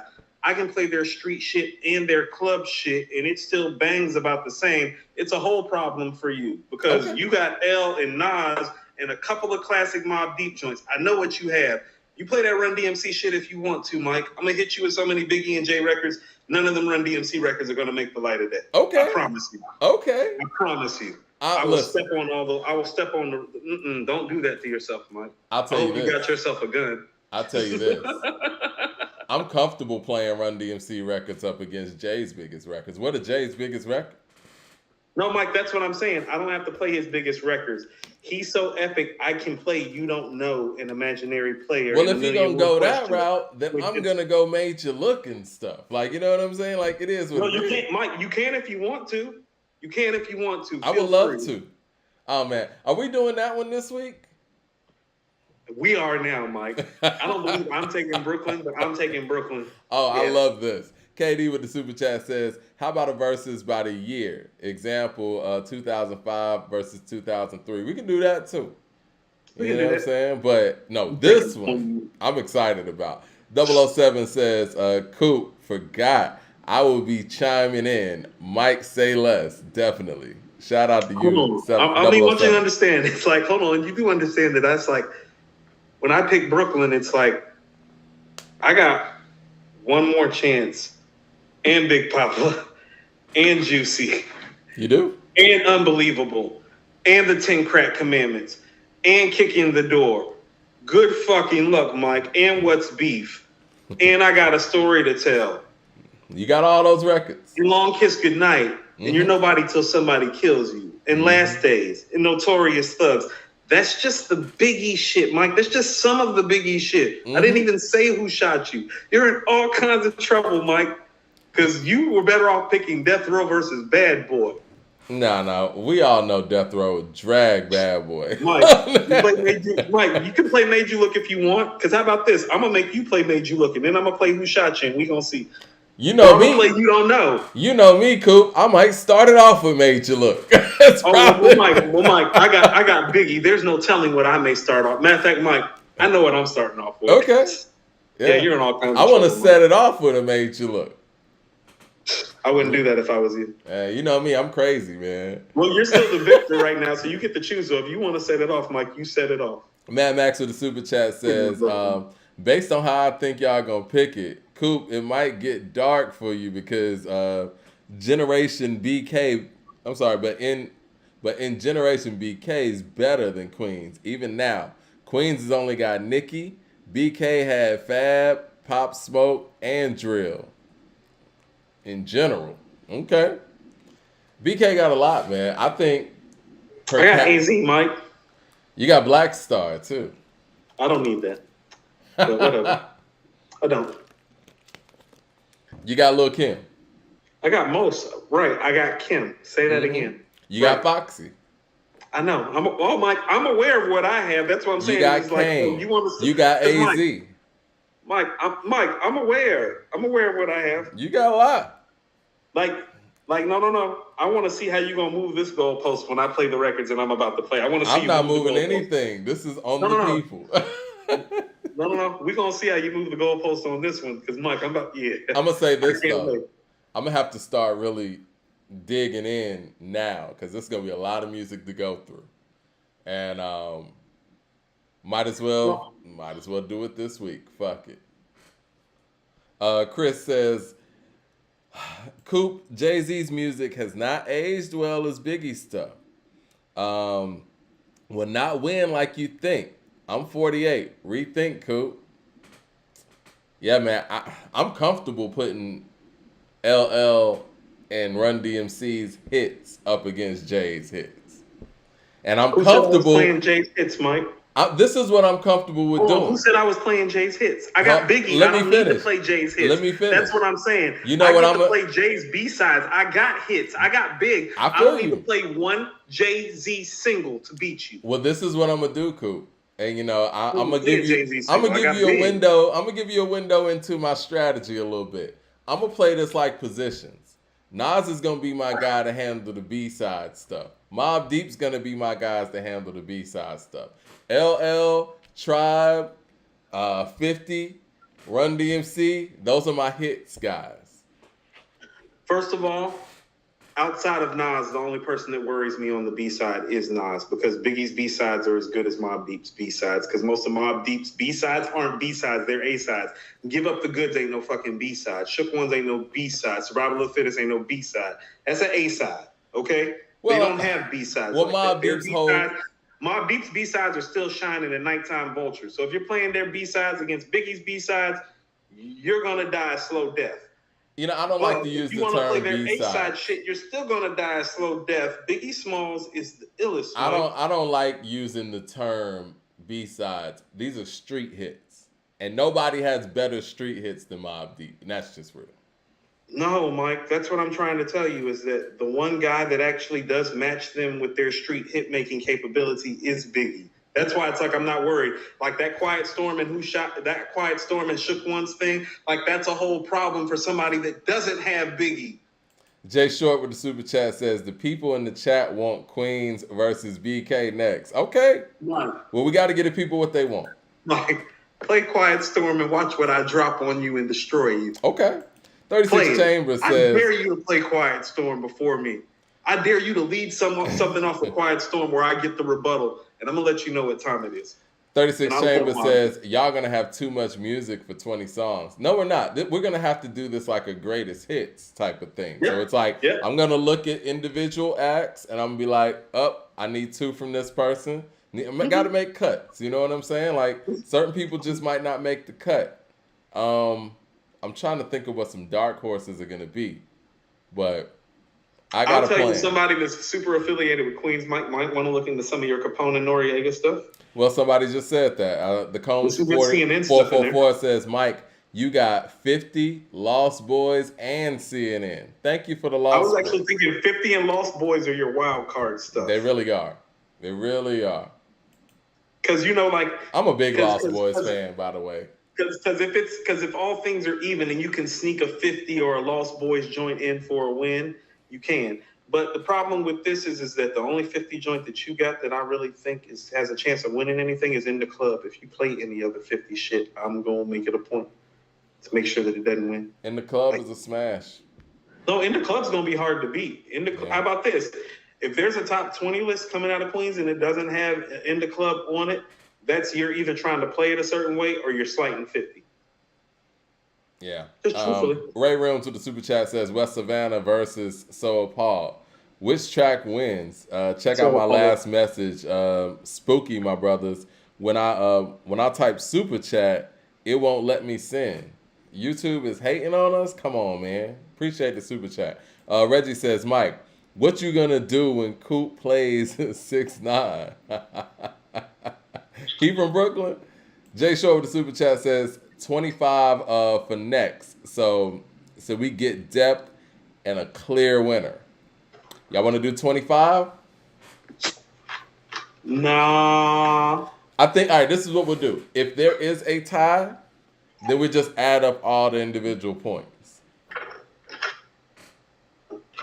You know what I'm saying? If it ends up being 10-10 somehow, we'll just add up all the individual points. And if somehow that's a tie, we just do a If you tiebreaker. want to do 21 songs so it can't be a tie any sort of way, I'm with that. But I don't want to do 25. We can do 21 then. Yeah, let's do 21. We'll make it a Mad little Max different with the because super chat says, Mike, you got to play the Victory remix by G Unit. Cooper, if you think the Biggie stuff is enough, bro, you're planning wrong. You gonna win with 10 Biggie records? I think I have 10 Biggie records with Biggie on them or belong to him. Like, how about this, Mike? I feel like I could Biggie you on this and make it a fight. You know, that's saying a lot about him, man. You All Can't jokes Stop the aside. Rain, Get Money remix, Play His Anthem, Dolly My Baby, What's the 411 remix, Dreams, Who Shot Ya? That's not even Ready to Die or Life After Death stuff, Mike. Reggie says, Mike, lead I off can with fight Chuck you D. big. Reggie said, Mike, lead off with Chuck D. I didn't think Chuck D was from Queens. I thought that was Long Island. Yeah, I don't want to cheat like that. There'll be no Chuck D. There'll be no Rakim. I'm None gonna of keep it that. funky, Mike. Are you really gonna let me use Buster? Yeah, go ahead. You got it. Man, back to the super chat says, You gonna let me use Buster? Yeah, you got it. Oh, I got it? Yeah, go for it. Huh. You got it. Mad Max in the super chat says, Coop, let's see. Shook one. I was like, what did he say? Nothing for Shook One's A Quiet Storm. Better than any Biggie record, in my opinion. Don't get it fixed on Big Mike. Don't get fixed on Big Mike. 50 is your art test. Game 7. Many Men Wish Death Upon Me. Gonna give Coop hell. Many Men does have to get played. Thank you, Mad Max. You're right. Hold on. I've always told you this, Mike. Shook One's Part 2 might be the greatest street record ever. But it's because of Prodigy's verse. You can have that. I'm not expecting to win anything off of that.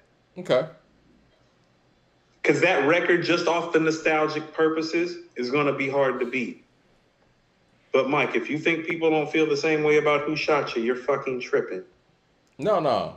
I know. If you think people don't feel the same way about Who Shot You as they feel about Shook One's Part 2, you haven't been paying attention. My first time. I would submit to you is that I'll take my chances with Who Shot You versus Shook One's Part 2. Mm-hmm. But, Mike, you should not feel comfortable with leaving Quiet Storm out there when I can play 10 Crack Commandments. Well, I don't feel comfortable with any of them, honestly. I mean, it's Mike, if you play Quiet Storm, I'm telling you right now, I'm playing 10 Crack Commandments if you play Quiet Storm. We're going to get that out the way. That's what I'm saying. I can go ahead and take you off the board when I feel like it with some of these Biggie records. I remember because Biggie got records like that can take some of your best artists' best shit off the board. I remember my first time in New York. You 10 Crack Commandments right quick. Let's go ahead and get rid of that. Because what's the better beats and the better rhymes and the better concept? I remember my first time in New York, right? And I was visiting the Virgin Mega Store back when there was actually record stores that, sold music. And they played Who Shot You? And Puff is screaming. I'm like, this is so New York right now. Yeah. It was a moment. It's different. As we proceed, incredible. It's different, Mike. Who Shot You? Separate the weak from the obsolete. Hard to creep in Brooklyn streets. It's on, nigga. Fuck all that bickering. No, it's different, Mike. I can hear sweat trickling down very much your Shook One's cheek. like. Your heartbeat sound like Sasquatch feet. Jay Short with the super chat says, "What qualifies you as Brooklyn or Queens? Buster? Oh, I'm gonna give you Buster. I mean, it's fine. Hey, man, don't I got Sean Price at boot camp? You got Sean Price. I got boot camp. Fuck You that. got I got the whole boot camp. yeah, you got Black Moon, Buckshot Shorty. I got Buckshot, right? Too? You got Buckshot. Yep. Oh yeah, Mike, you in all kind of trouble. It's gonna be fun. You got Kane. I love Queens, but how about this? This is how I feel. Remember when I was telling you, it's like, oh, I don't know what those 20 look like between Tribe and Outkast. I was like, I know if we go 30, 40 deep. How about this? I feel the inverse. It's like, oh no, if we going 30, 40 deep, I'm worried about your ass. But for 20, 21, 25 records, Brooklyn, oh yeah. 30, 40 records, oh yeah, Queens, I'm in all types of trouble. But for them 20 records, how you was feeling confident about them Tribe records and how some of them records just hit, that's how I feel right now. It's just like, oh, you want to do 25? No. You want to do 30? Fuck no. You want to do 40? Never. But 20 songs? Brooklyn? Yep. Come on. Yeah. Totally okay with that. Don't want to do 30 with you. Wouldn't do 25 with you. Wouldn't even do 25 Queens versus Brooklyn with you. But 20 records? Yeah, I can give you 20, 21 We're doing records. 21, right? Doesn't matter, Mike. Long as we keep it under 25. Okay. I got AZ. You know that, right? You got AZ, yep. You got AZ. Okay. Yep, you got AZ, Foxy, Need to remember that, Mike. Kim, Light. Damn. Yeah, Mike. Oh, I know. See, Mike, this is what I mean. Is like, how about this? You have no idea the records I'm about to play. No. You probably know. I think if you were to make a list of the records you think I'm going to play, I think you would get 5 of the records. Well, I like it. That's the best way. Yeah, I'm excited. Yeah, I'm excited about that too. And I'm excited about being able to showcase the Lost Boys too. I'm a huge Lost Boys fan. You know, Andrew and I did a show on Mirror Music on my other podcast where we covered Renee by the Lost Boys. Great record. I think it's one of the best. It's one of the best rap songs ever, Mike. It is. And Music Makes Me High, the remix. Luke's Jeeps, Lex, Coupes, Beamers, and the Benz. That's a personal favorite of mine. I love Jeeps, Lex, Coupes, Beamers, and the Benz. That's one of my personal favorites. That record's crazy. The energy on that record is pretty dope. Mr. Cheeks had that solo joint. That's pretty tough. Yeah. His whole solo album is pretty good. Mike Cheeks can rap. Cheeks is dope. Yeah. Yeah, Cheeks is nice. I always thought Cheeks was one of the more underrated guys, man. I thought he got lost in the shuffle. He was one of those guys that really didn't get his shine because he came out in a time where so many all-time great MCs were coming out. They were making some big records though, like Lex, Coupes, Beamers, and the Benz. Like that's what Kim was attempting to recreate on the Jump Off. Right, that shit would be number one on Rap City Top 10, Mike. Jeeps, Lex, Coupes, Beamers, and the Benz was number one on Rap City Top 10. That shit was great childhood memories of their music, man. And Renee, I mean, wasn't even one of my favorite Lost Boys songs. As great as it is, I was more of a music. Renee, Mike. I was more of a music gets me high. Yeah, he killed. You know what it is? Renee is one of those Black love is tenuous moments. It's like the story couldn't end well. Yeah. You know what I mean? Yeah. Tragedy. But yeah, even Lights, Camera, Action was a dope record. Yeah. Mr. Cheeks knew how to make a great record. That's the record I'm talking about. Lights, Camera, Action. That shit dope. Don't tell me that shit ain't banging. Lights, Camera, Action is a banger. No, straight up. Straight up. Straight up. No doubt about it. Shout out to Miss Jackson and Cass on that one too. I'm sorry, Miss Jackson. So okay, we kind of got off course a little bit, and I guess we could just wrap this subject up with this. What do you expect from this Freddie album? Do you still have the high expectations? Yeah, I think he can do anything. I told you that A. Marie freestyle was intentional, to show that he could freestyle and rap, because he's like, be prepared to hear me over some different stuff. Because here's the thing, the last time we heard him, Alfredo is so dense and intense and beautiful and gangsta and straightforward and in pocket. And I think this record is going to be more fun than Alfredo.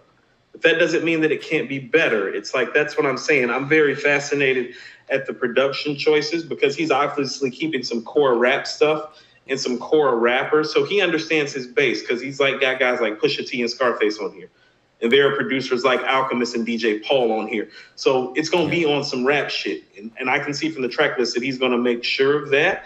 And so it's all going to be about how he melds and molds these worlds together. But if we're basing it off of somebody's track record, why wouldn't we have confidence in that? Because look at the last 3 albums. He's pretty much done what the fuck he wanted and succeeded at it. I don't expect this album to be any different because, well, he's in his prime, Mike. Exactly. Do you expect a top 3 hip hop album of 2022? I do. Because that's kind of what I was leaning towards to begin with when this year started, and I knew Nas and Black Thoughts were making albums. I was like, well, those would be my 1 or 2 picks, and him and J. Cole kind of rounded out my 3rd and 4th picks, depending on who was going to make an album. I haven't heard anything about a Cole album coming in sight, and so he would be my 3rd selection after Black Thought and Nas for my album of the year contenders because his resume says that he should be. His recent resume says that in this year that everybody's dropping an album, he's saying that, no, I'm going to make a top 5 album because here's the reality of the matter, Mike. The last 3 times he's dropped an album, he's made a top 5 rap album that year. I'm really impressed with the effort of this effort, for lack of a better term. The title, Soul Sold Separately, I think it's creative, him using the spelling it phonetically with the dollar signs, and he's using that whole, $3 as marketing. Like, this album is marketed in a way that I wish Pusha T would have been able to, do a rollout because I think that this marketing ploy and plan has been genius.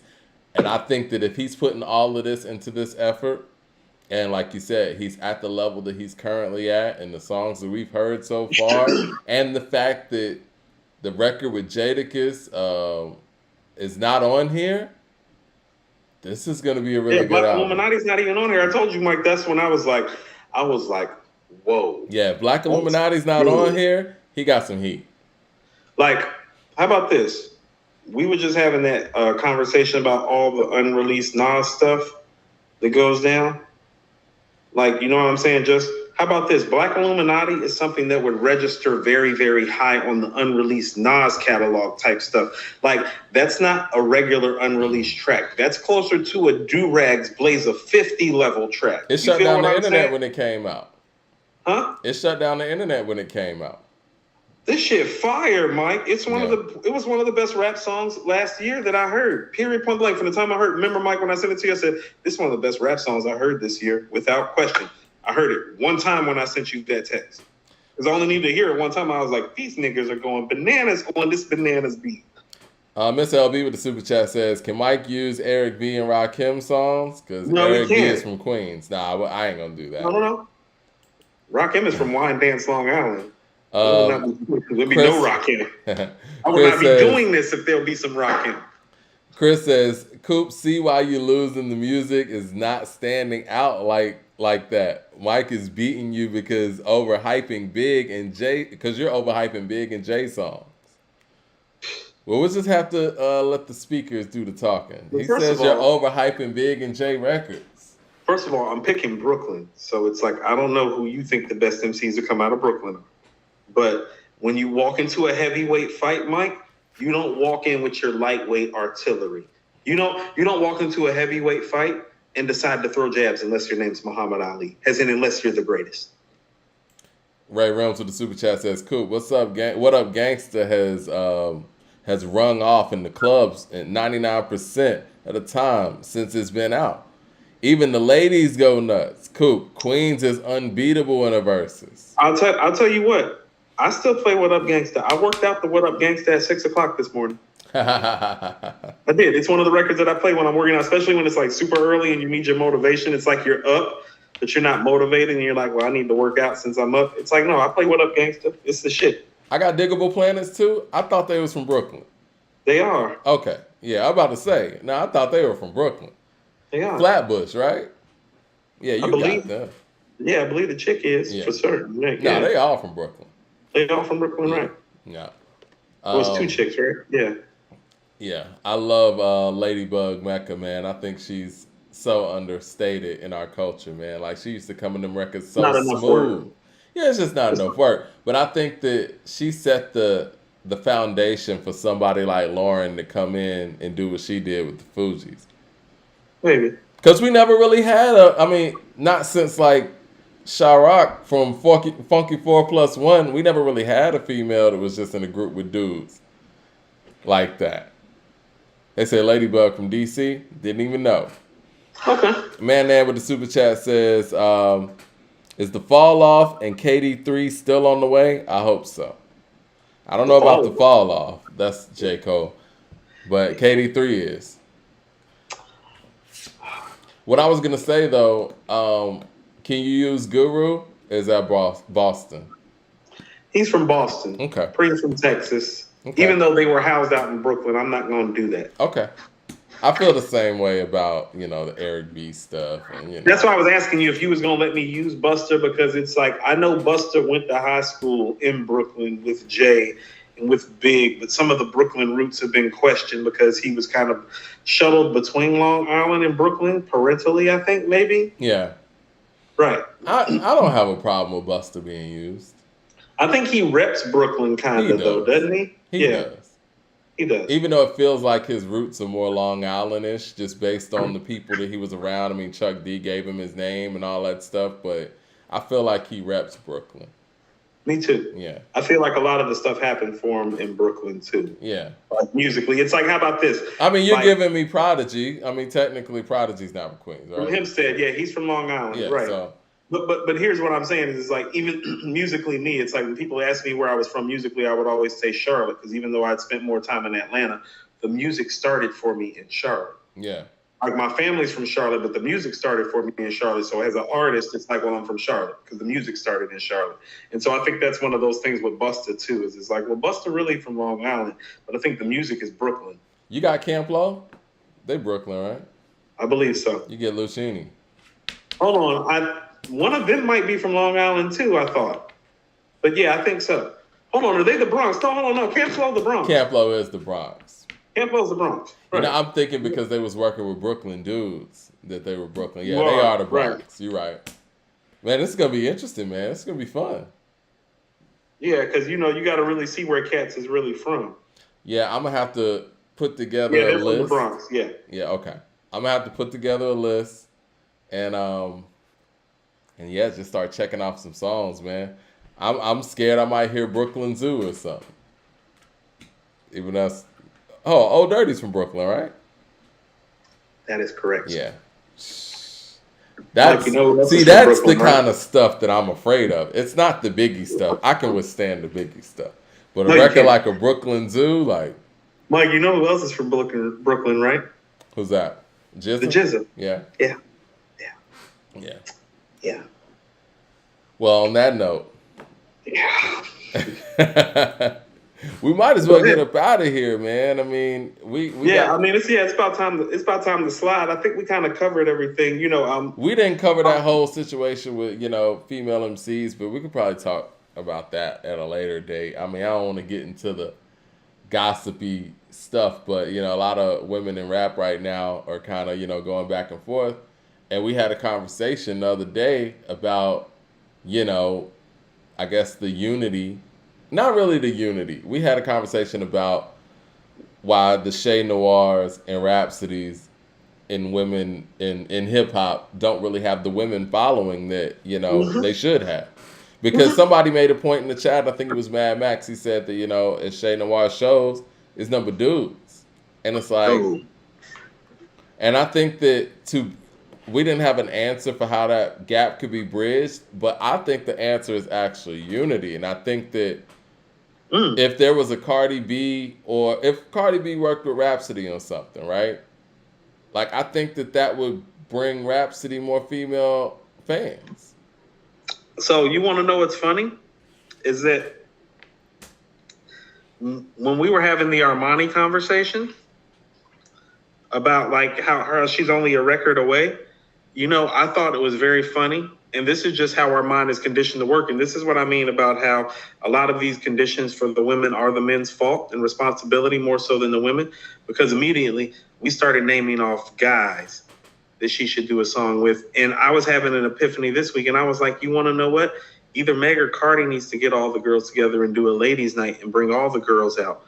Like have like a big posse cut where it's like Che and Armani and Sims and Lotto and Megan and Cardi are all on the record together because we have blueprints and templates that say it can be done. And so maybe Armani's coming out party needs to be via Megan or Cardi.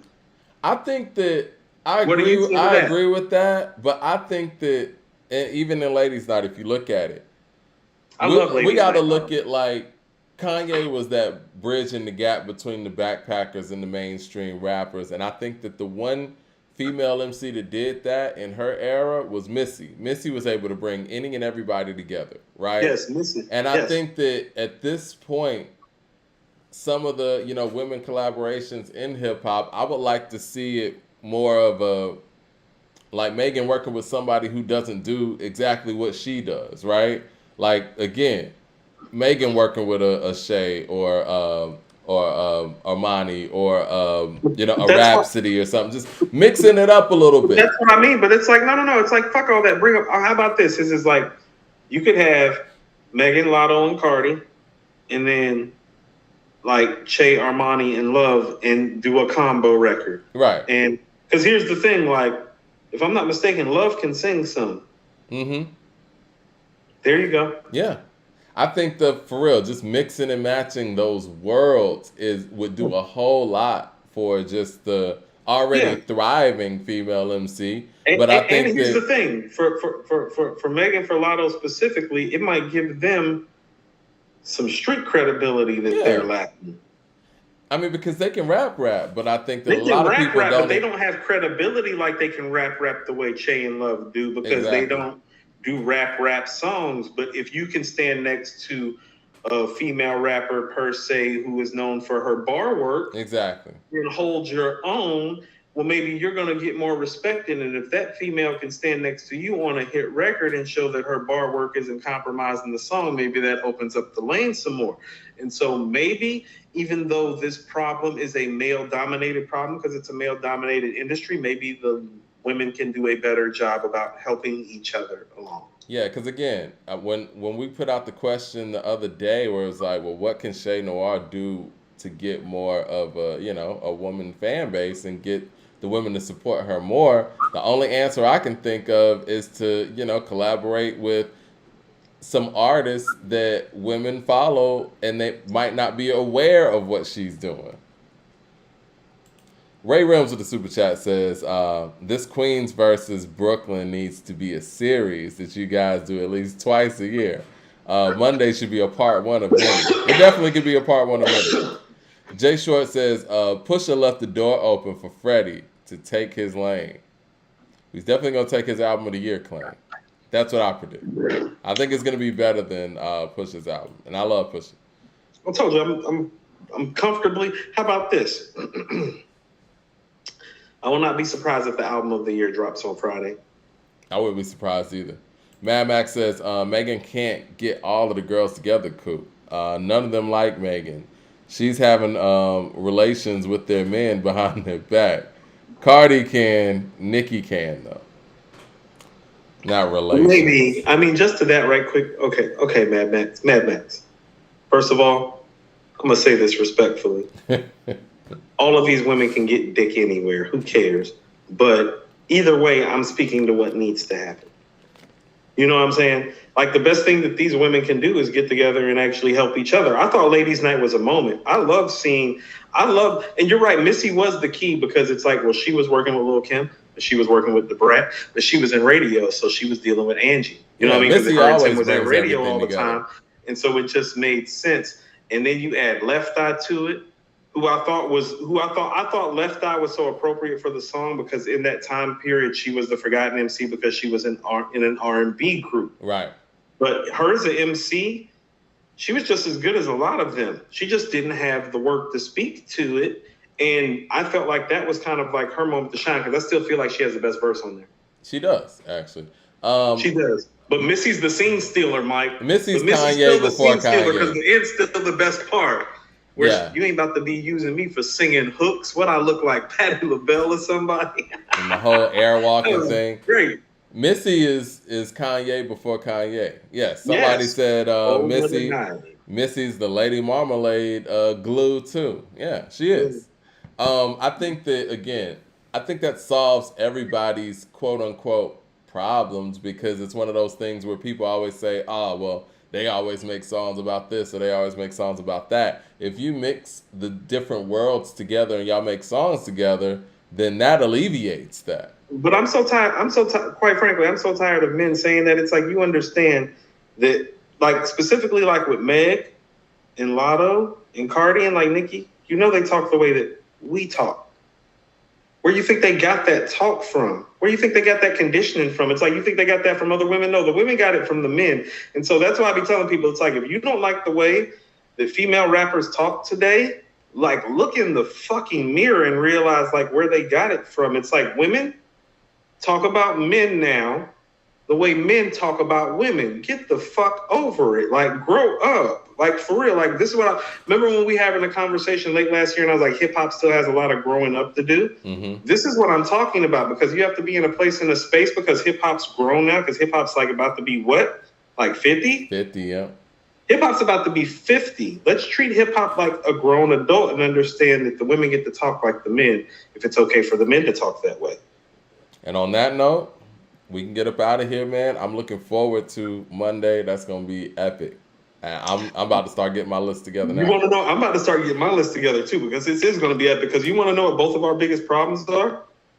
We only get to pick 21 songs. Mm-hmm. I mean, let's be honest. You could pick 21 non-songs. I could pick 21 big songs. Yeah. Yeah. You don't want to be too big heavy. Yeah. Like, I don't care as long as I beat you at this point, because the people are apparently with you. There's some bias going in. I feel like the election is fixed. I feel like I'm in Florida and I'm a Democrat. All right. Reggie said, Mike Coop, there's a reason that you guys are not giving Coastal Contra some shine. So is there a reason why you're not giving Coastal Contra some shine? We would like to get you guys' take on their version of Scenario. Okay, I'm going to listen to that as soon as we get off. You want to know what? I'm listening to the Coast Contra tonight, and here's what I'm going to tell you about the Coast Contra, Reggie, for as good as you're bringing it up. It better be worthy to speak about right next to the Freddie Gibbs for the way that you've been talking about. I'm sure Coast Contra's got to be great, man. We've been hearing about it every single episode. I'm actually putting it in my phone right now. It better be on this Freddie Gibbs level for us to actually be able to viably talk about it for the way that you've been talking about it. Because a couple cats done press some stuff to us, Mike, and when we get pressed with it, we like, that's not impressive. That's just press. A lot of the times it is impressive. You know what I mean? The stove god is still the one that sticks out in my mind. The cat that put us on Reasonable Drought. Yep. And put us on Stove. That, since we've been doing the podcast, the cat that put us on Stove, like wherever you are, like, thank you. I didn't know, fam. I didn't know. Yep. I didn't know before you taught me and before you told me about Stove. I'm going to listen to Coast Contra's whole album, but I want to check out the Scenario you were talking about specifically first, and then just go from there. I'm funny about people doing classic remakes too, Mike. Maybe I should listen to the album first before I do that. Shit. Everybody's saying Coast Contra's the truth. Okay. Okay. All right. Well, let's do it. I'm not still listening to the Rock Marciano. Somebody said they still listen to the Rock Marciano. I'm not, neither is Mike. Or Mike would have told me he was listening to the Rock Marciano. Reggie said, check for the Speechless freestyle too. Okay. I'm going to check all that. They must be fired.